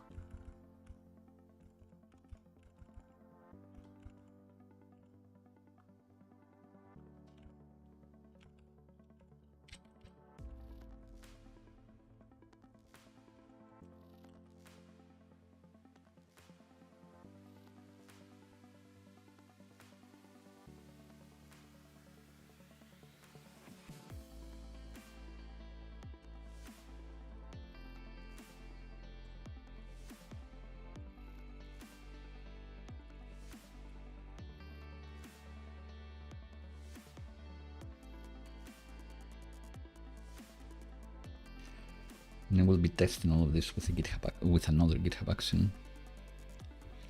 So no more TDD for today, it seems.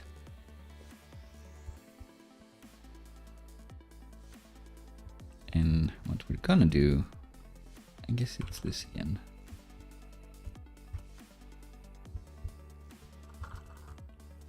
Update. Do they have update, or do they just have like upsert?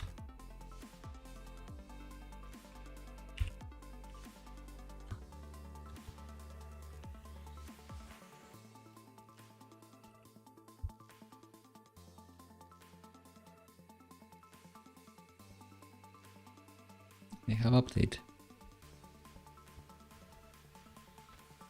Ah, so maybe maybe we did want something. Maybe not.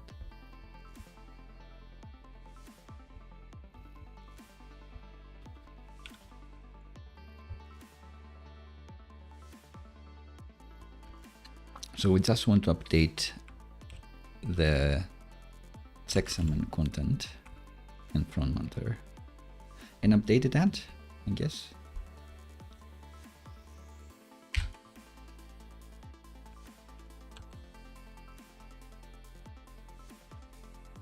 What's in this log?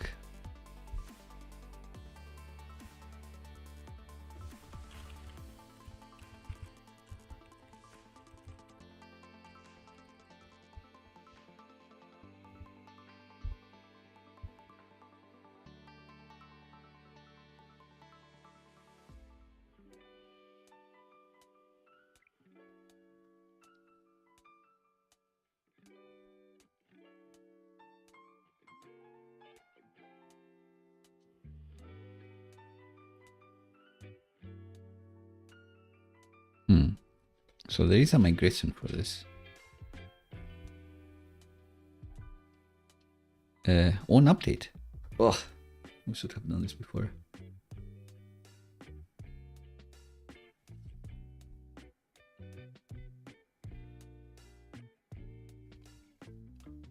Can I pass like a timestamp?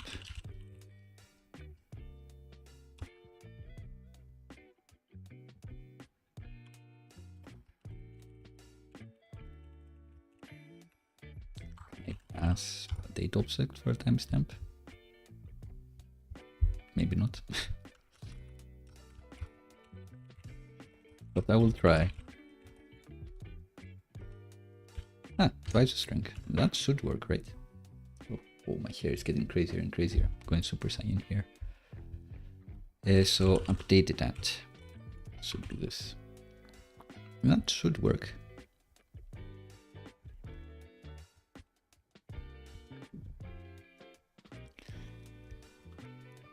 And if updater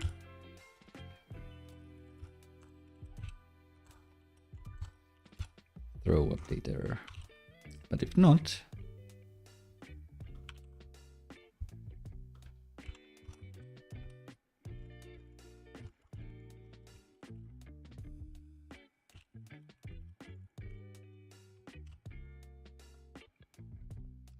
and maybe that's all our action does. Maybe that's functionality completed, which would be awesome.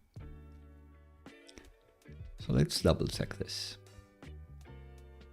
It should be searching all of the directories in the root directory. Generate a slug based on the current file path.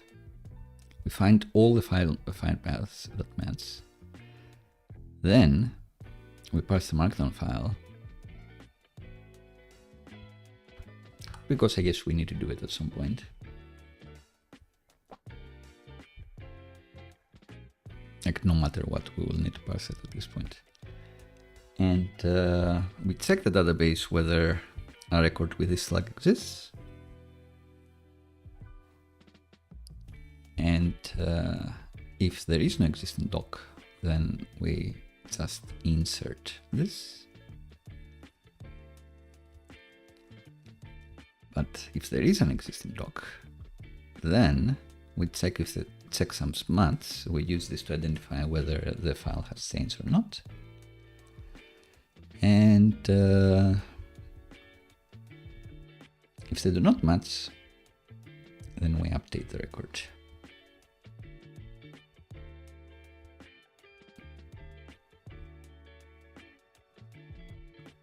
And we could keep a record of the updates, I guess. Maybe that'd be nice.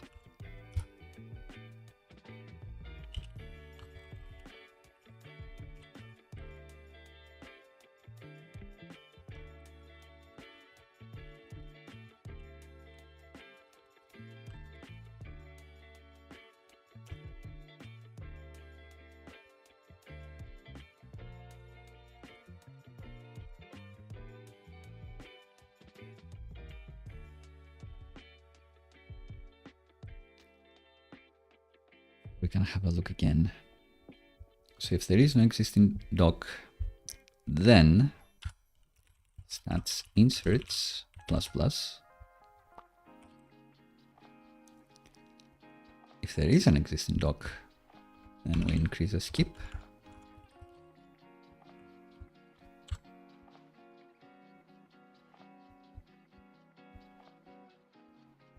Guess we don't need to continue, we don't have anything else.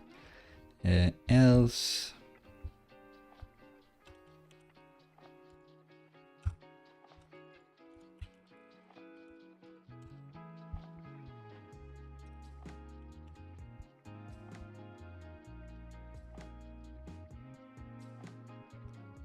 And I guess, where are we? This is a for loop.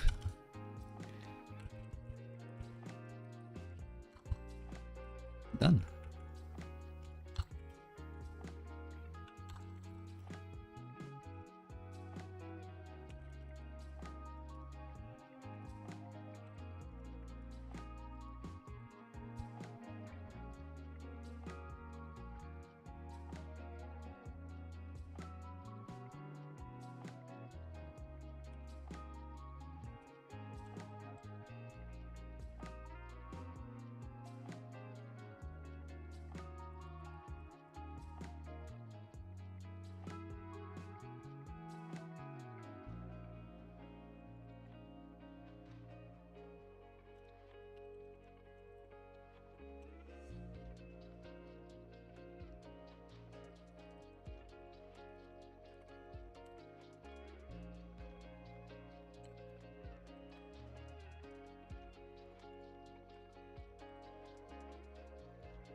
Should we add more emojis here, maybe?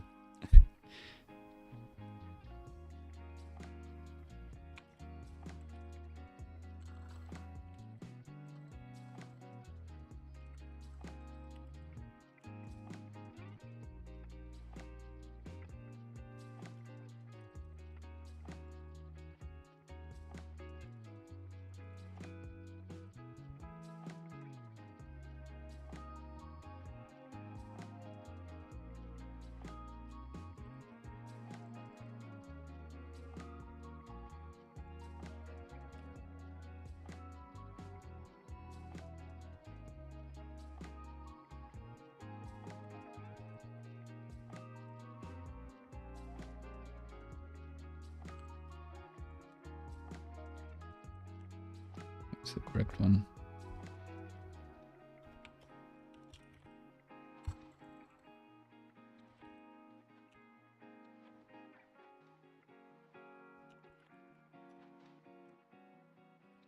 All right, I think we're good as far as emojis go. Question is, will this ever work?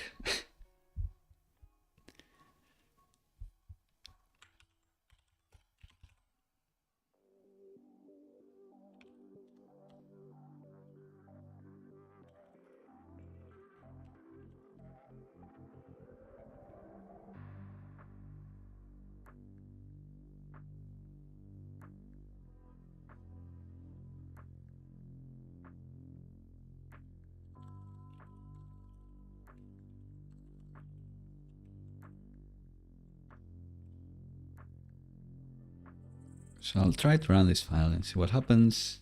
And I need to run it with a docs root path, which is docs, the Supabase URL,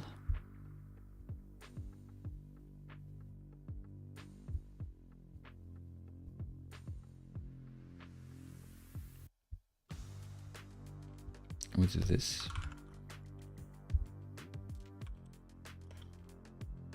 and the service role key, which is this. Good luck.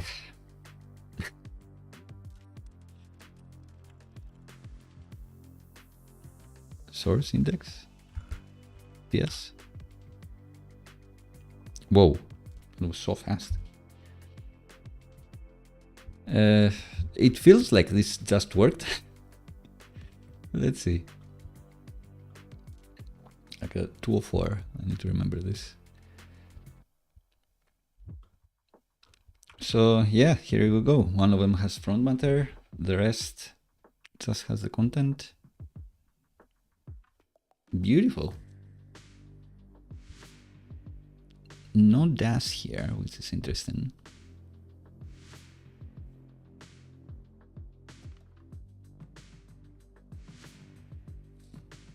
I would want this to be something else. I would want that. I would expect a dash here. Slash becomes dash. I guess not.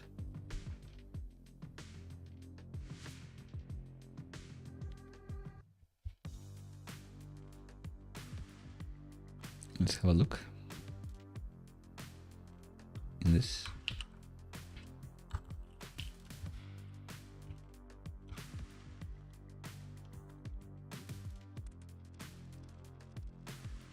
Does this take options?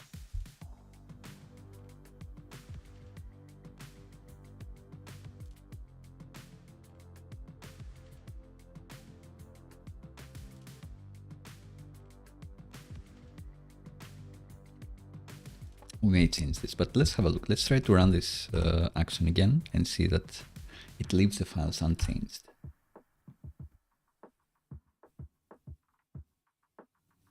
Cool.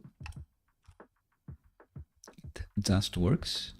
And if we were to change a file,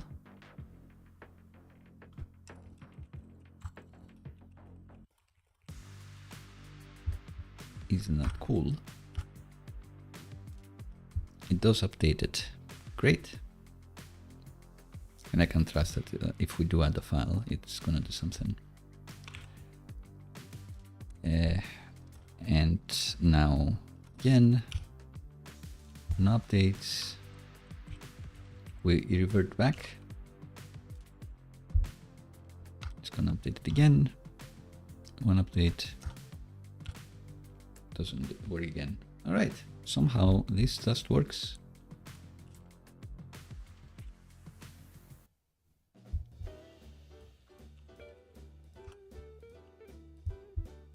We don't need to log this anymore.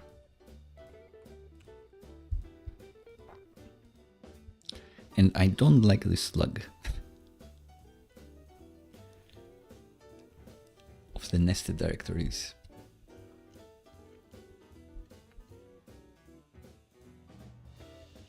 So I'll try to add spaces there.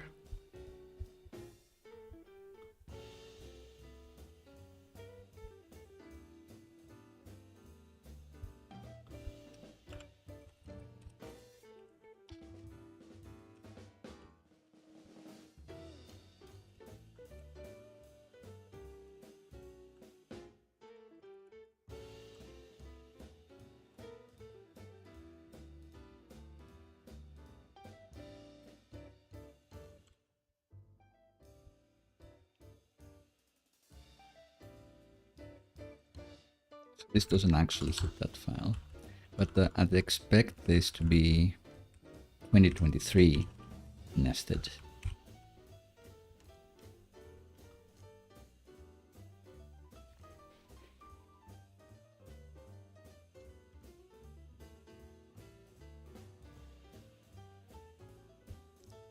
Which now, of course, is not going to work.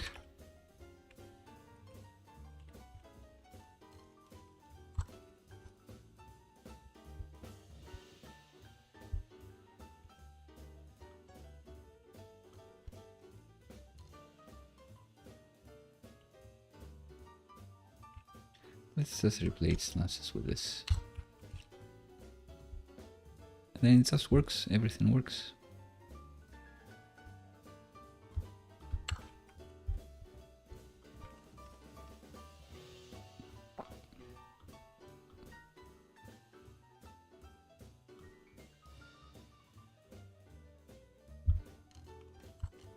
We do like a pipe.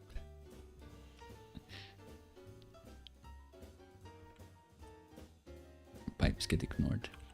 All right, let's add a space for every remaining slash.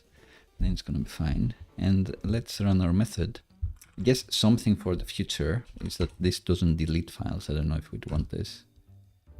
So it inserted a new file because the slug of this changed, but it didn't delete the previous file. So if I were to rename this to something else as well, it wouldn't know which file it used to be. So it will just create a new one and not delete the old one, which I guess is expected. So we still have this old record.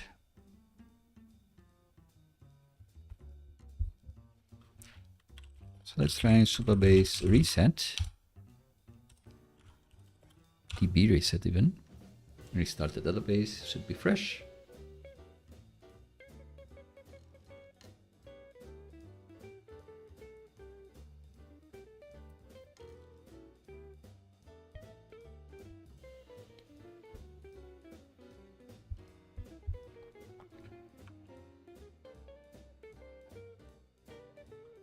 have like a brand new docs table. Now if we run this method, hit them,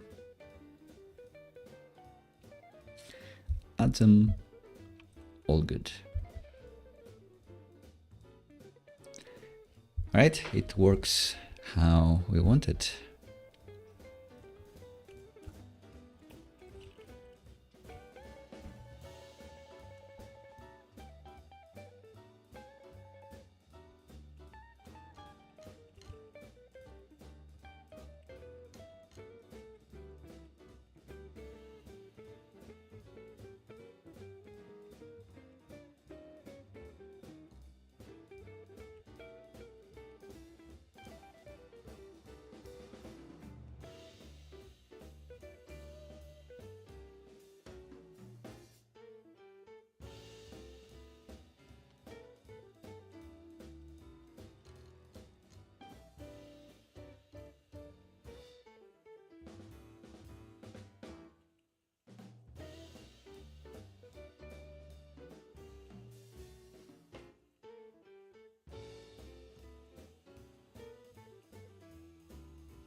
I'm saying that if you change file names or if you delete a record, the behavior may be slightly unexpected.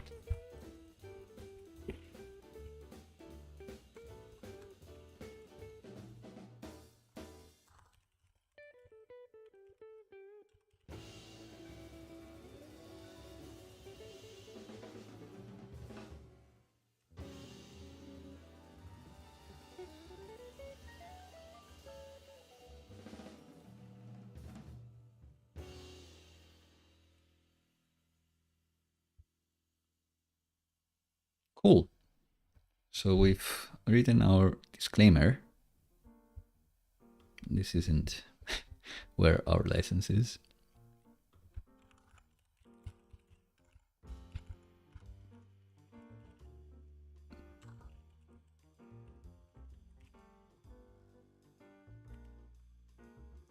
But I think this would make the action just work. So in the CI, where we have this, we need to spin up a Supabase database. So that's maybe the last thing remaining for now. We derive the Unix slug, which saved on work by identifying whether a file has changed, create the Supabase migration, and we confirm that our action works. And now it's, can we do an automated test for this? And I think with this, we can.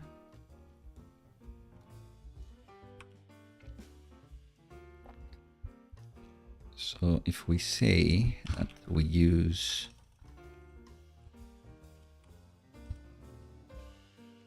Supabase action and we db start, then this the Supabase with this URL should be updated and it should accept this service role key. So we should be fine, and it's fine that we are hard coding all of this, I think. We could put it in the repo secrets. It's not really a secret because it's pointing to the local Supabase. This cannot access any other Supabase. So let's see.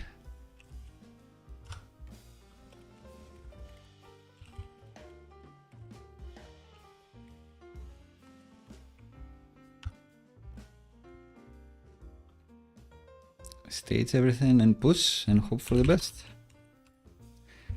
What do you think? Is this gonna work, or was I pulling my hair to no avail.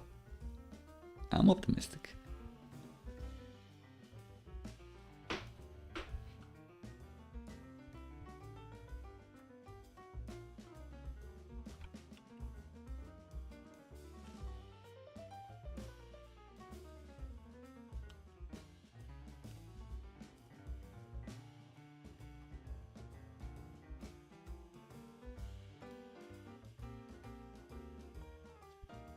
Like, who is this? It's the Pendabot. It's red. The unit test failed. Interesting.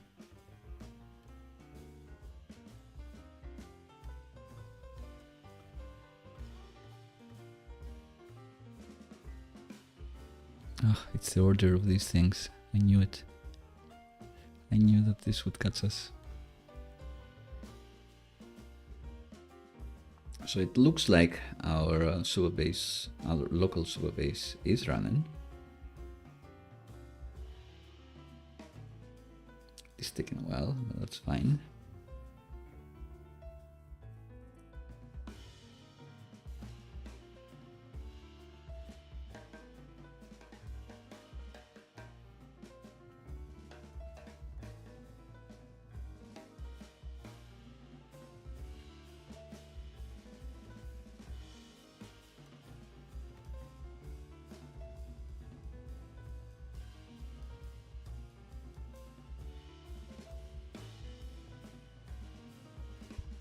In the meantime, maybe we can make that test more dependable.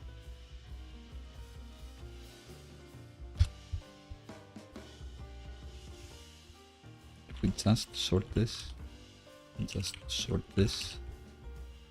that work?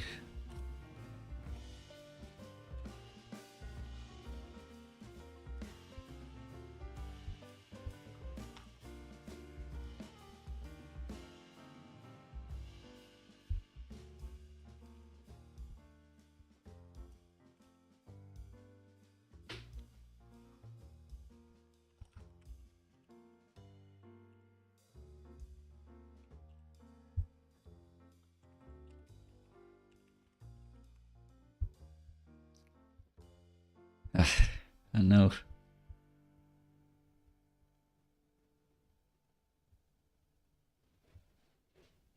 Log file has changes.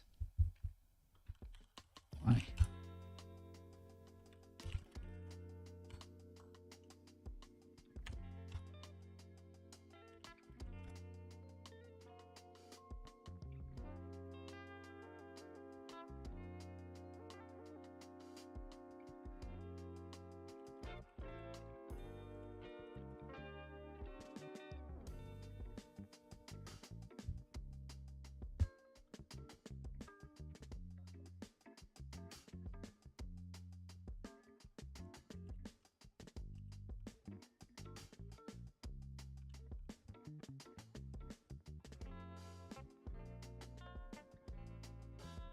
It seems like ban reformats my packet.json.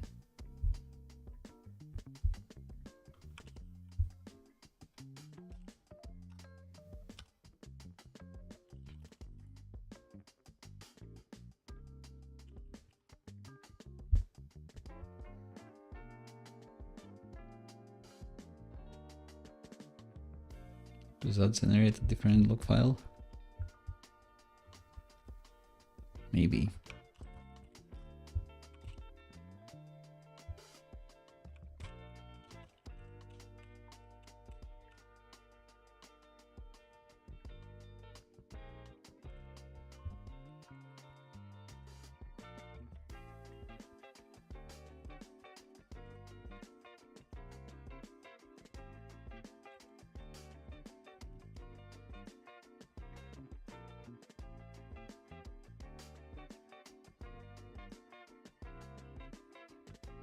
All right, let's see if we have more luck here. Unfortunately, setting up the database, starting our Supabase database does take a while. So we need at least 2 minutes before we get to this point where we failed with the log file. which is unfortunate.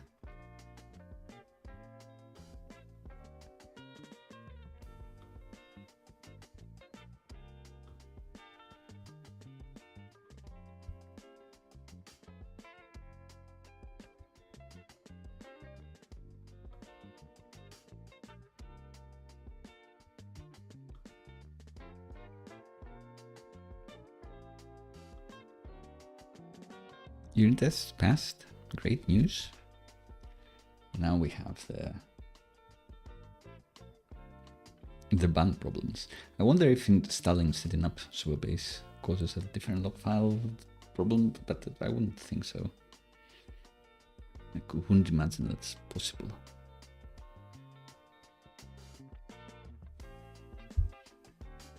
In the meantime, maybe we can have a look at the Supabase CLI action. Maybe we should run it before we check out the project.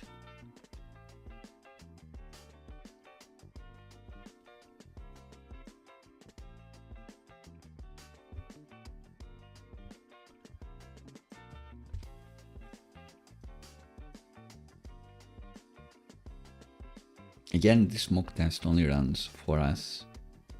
For everyone else bringing in our action, this should immediately get to the bun stuff, which are also the fun stuff.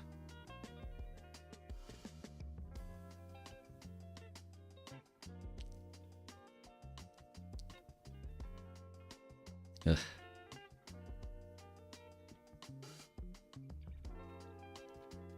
So our GitHub thing starts, our GitHub action starts, but it cannot connect to that database, which is something to debug the next time.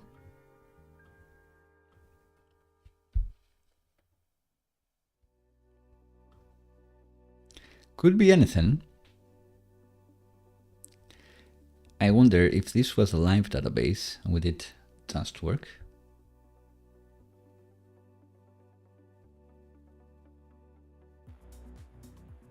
It runs with this, and I can only imagine that this is not literally 3 stars and it's actually the service role.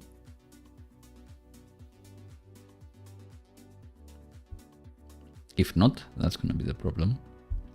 It finds the markdown files correctly, but it can't create the client.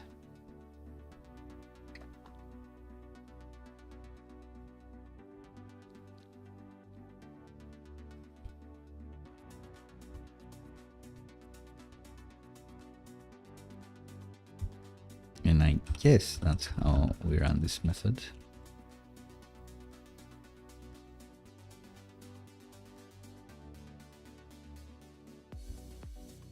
I guess we did encase it in curlies, but would that play a part?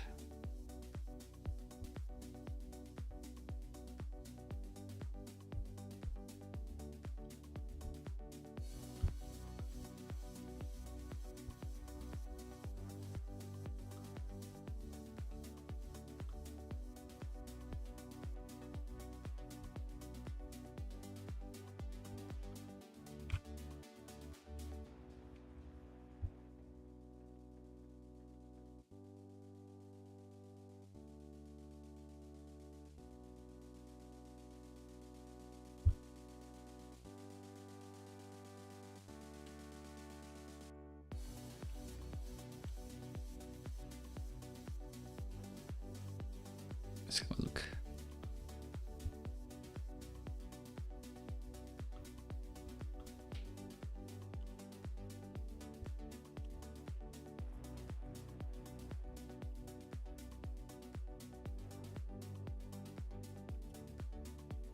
We can push that.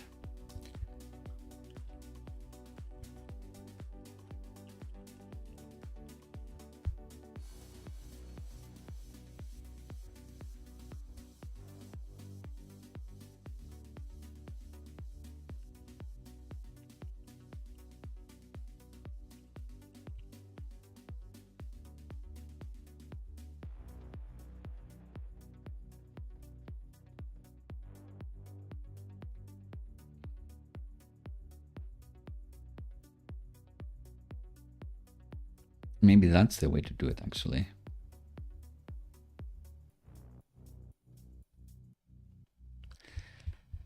Ban environment variables. Let's see.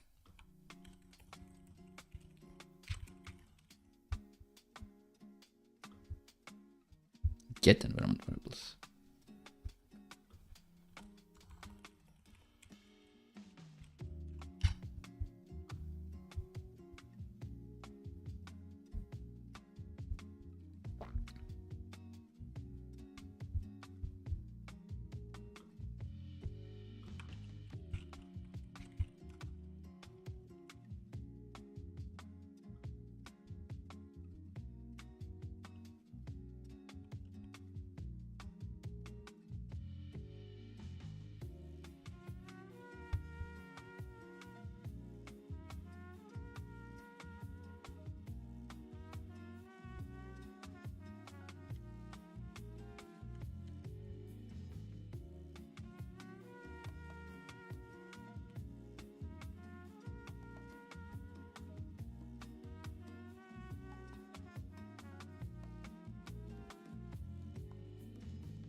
Maybe this would work.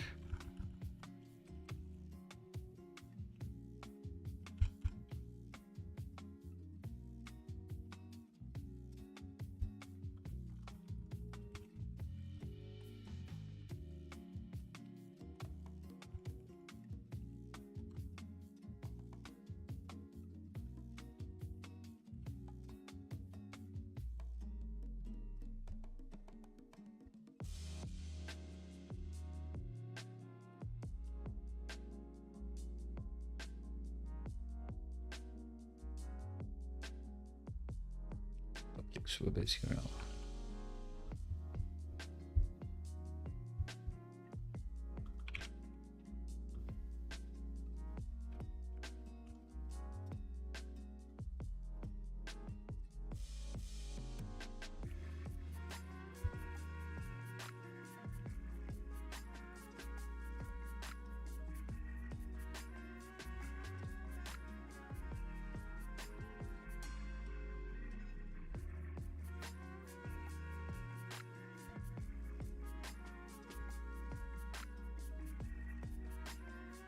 So if we do this and we go to the index,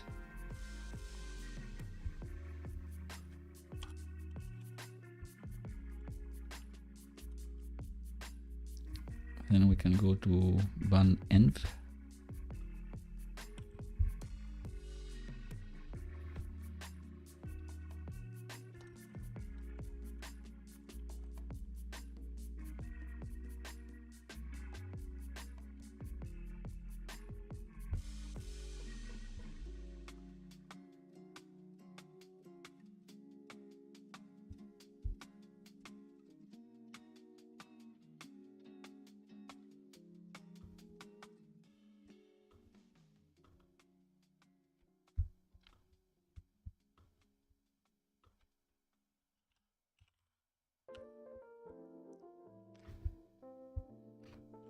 I think that's gonna be it.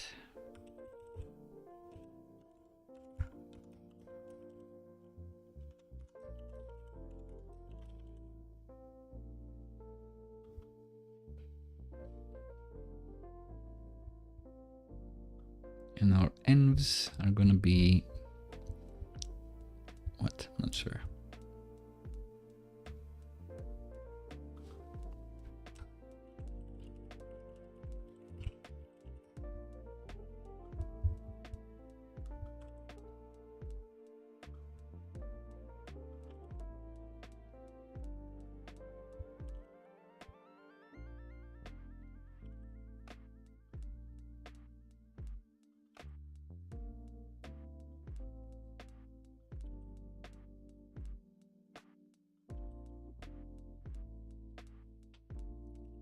Right, and we can say if type of this, not string, or this.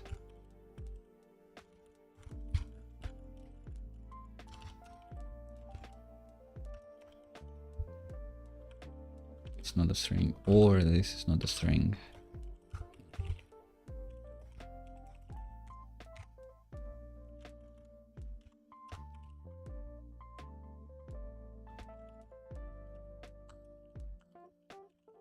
And set environment variables. Let's have a look at our action just in case it worked. Didn't. They didn't help. So now if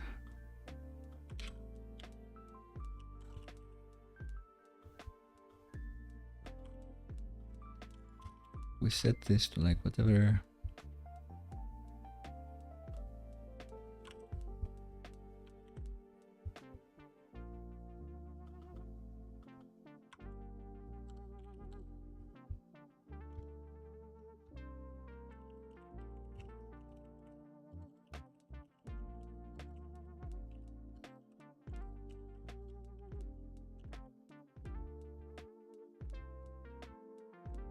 and we just run this,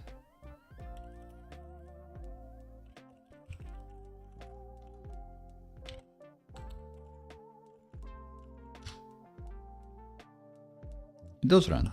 Great. And if we didn't have this in our .env,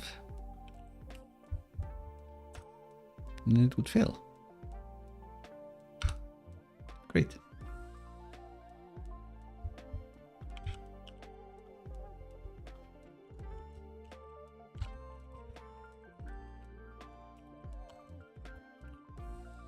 Great. And yeah, it just gets these from the inputs. And hopefully our CI does do this. It managed to pass the docs correctly. So my only worry is that this gets unprinted or something. So let's try.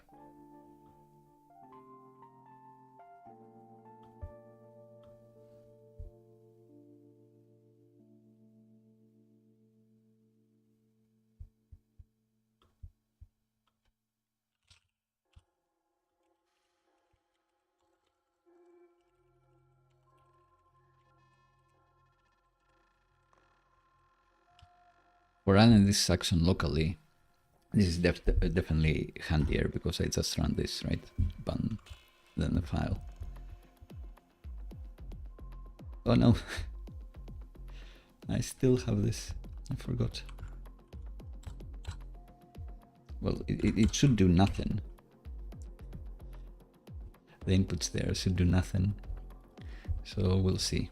But it's like 2 minutes until we find that out. These have been long streams, as expected from GitHub Action streams.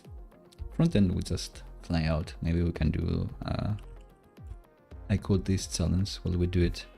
Ooh, challenge for today. They have the glass effect. They have opacity. It's neat. We're supposed to like drag this around, to be able to drag this around freely. Insane. Or maybe that's just supposed to tell you that your elements are like this and you can have any background between, but not that you'll be stacking them like this. Interesting. This is definitely dismissible, so that should be a model, I guess.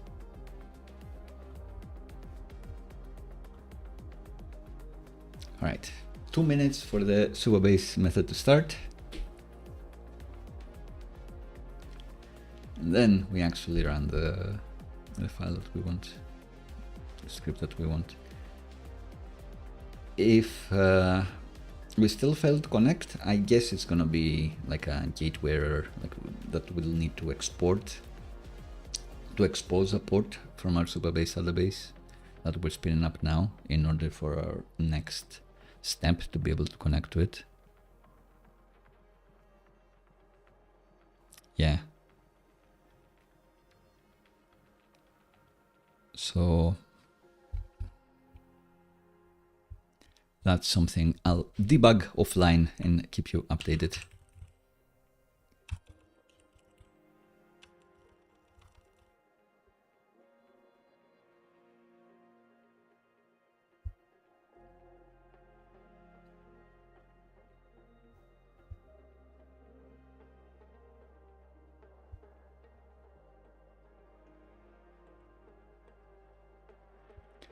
Let's quickly have a look, just as a last Hail Mary, to see if the embeddings generator, these guys, what do they do?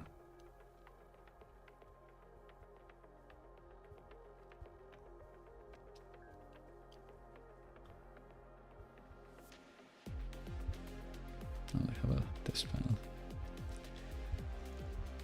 And the action.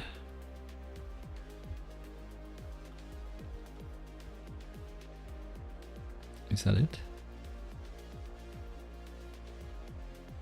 I have this test. So they are hitting like a public Supabase URL. So maybe that's the problem. Maybe in real life it would work.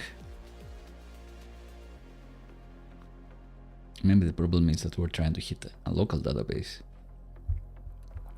But why would that be a problem? We are using this. So shouldn't this expose everything?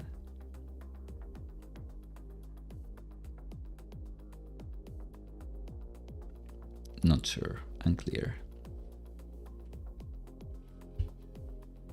Again, I will debug this and maybe we can have it run against a demo database, like a public database. Supabase database. That's just about verifying our action. Although it doesn't make sense. It seems like a lot of the utility of this CLI action would be to spin up the local database and then being able to connect to it. And it seems that this can connect to it. Maybe it creates a different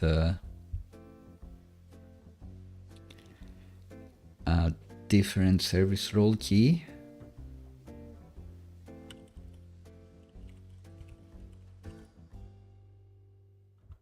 Maybe that depends on something else. I'm not sure. And if that's the case, then we'd need to somehow scan it. Unfortunately, I don't know of a way to get this easily.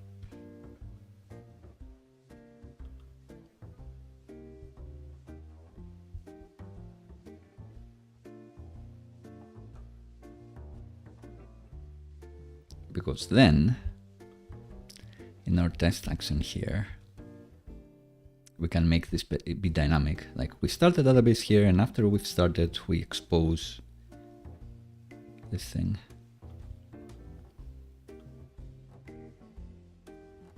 I suspect that maybe the service role key is going to be different.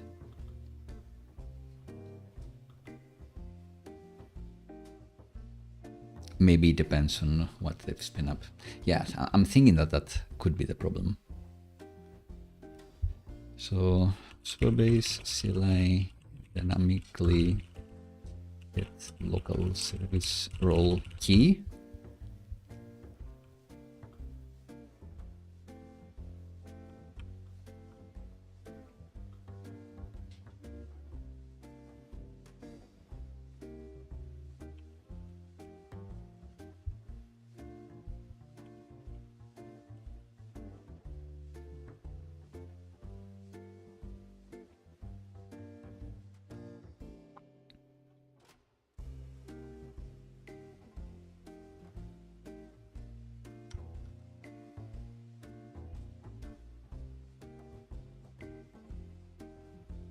Is this the one we got?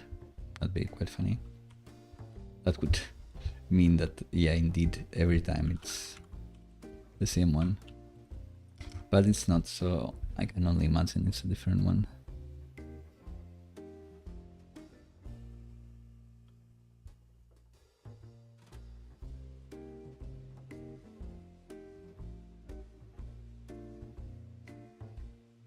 All right, as I said, time to debug offline and catch up. We couldn't get to this, and therefore we couldn't get to cutting the public release, but I do think that in a real project, this would actually work, because I suspect that the problem is that we cannot connect to the local Supabase database for whatever reason. Now my best guess is that the service role key is different, but we'll find out offline and I'll keep you updated. I hope you had a lovely time today. Hope you enjoyed seeing me do a lot of TDD to start with, and then some non-TDD but cool stuff regardless to actually update the markdown files. So syncing does work. We seem to be very, very close, but it's been a long stream, almost 3 hours. So I'll catch you on Friday. Maybe we'll keep going on this, especially if there is interest. Maybe we'll be back to the main app, which is of course the Zonify website, where we just added generative AI search, which is awesome. Do I do view transitions? I keep asking this.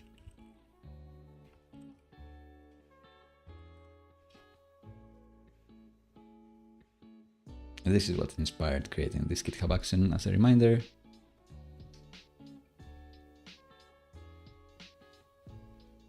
Cool, isn't it? Feel free to play with this website yourself. The goal is to use this GitHub action to have like a docs or videos or something where you can actually see the transcripts if you want, if you don't just want to ask here and then see them kind of cramped. But we can work on the design on this. We can work on anything you'd like. Just let me know in the comments, reach out on the Discord, wherever you want. It's been a great stream, lots of success. Last hurdle, we'll get through it. But for now, I wish you a lovely rest of the week, and I will see you on Friday.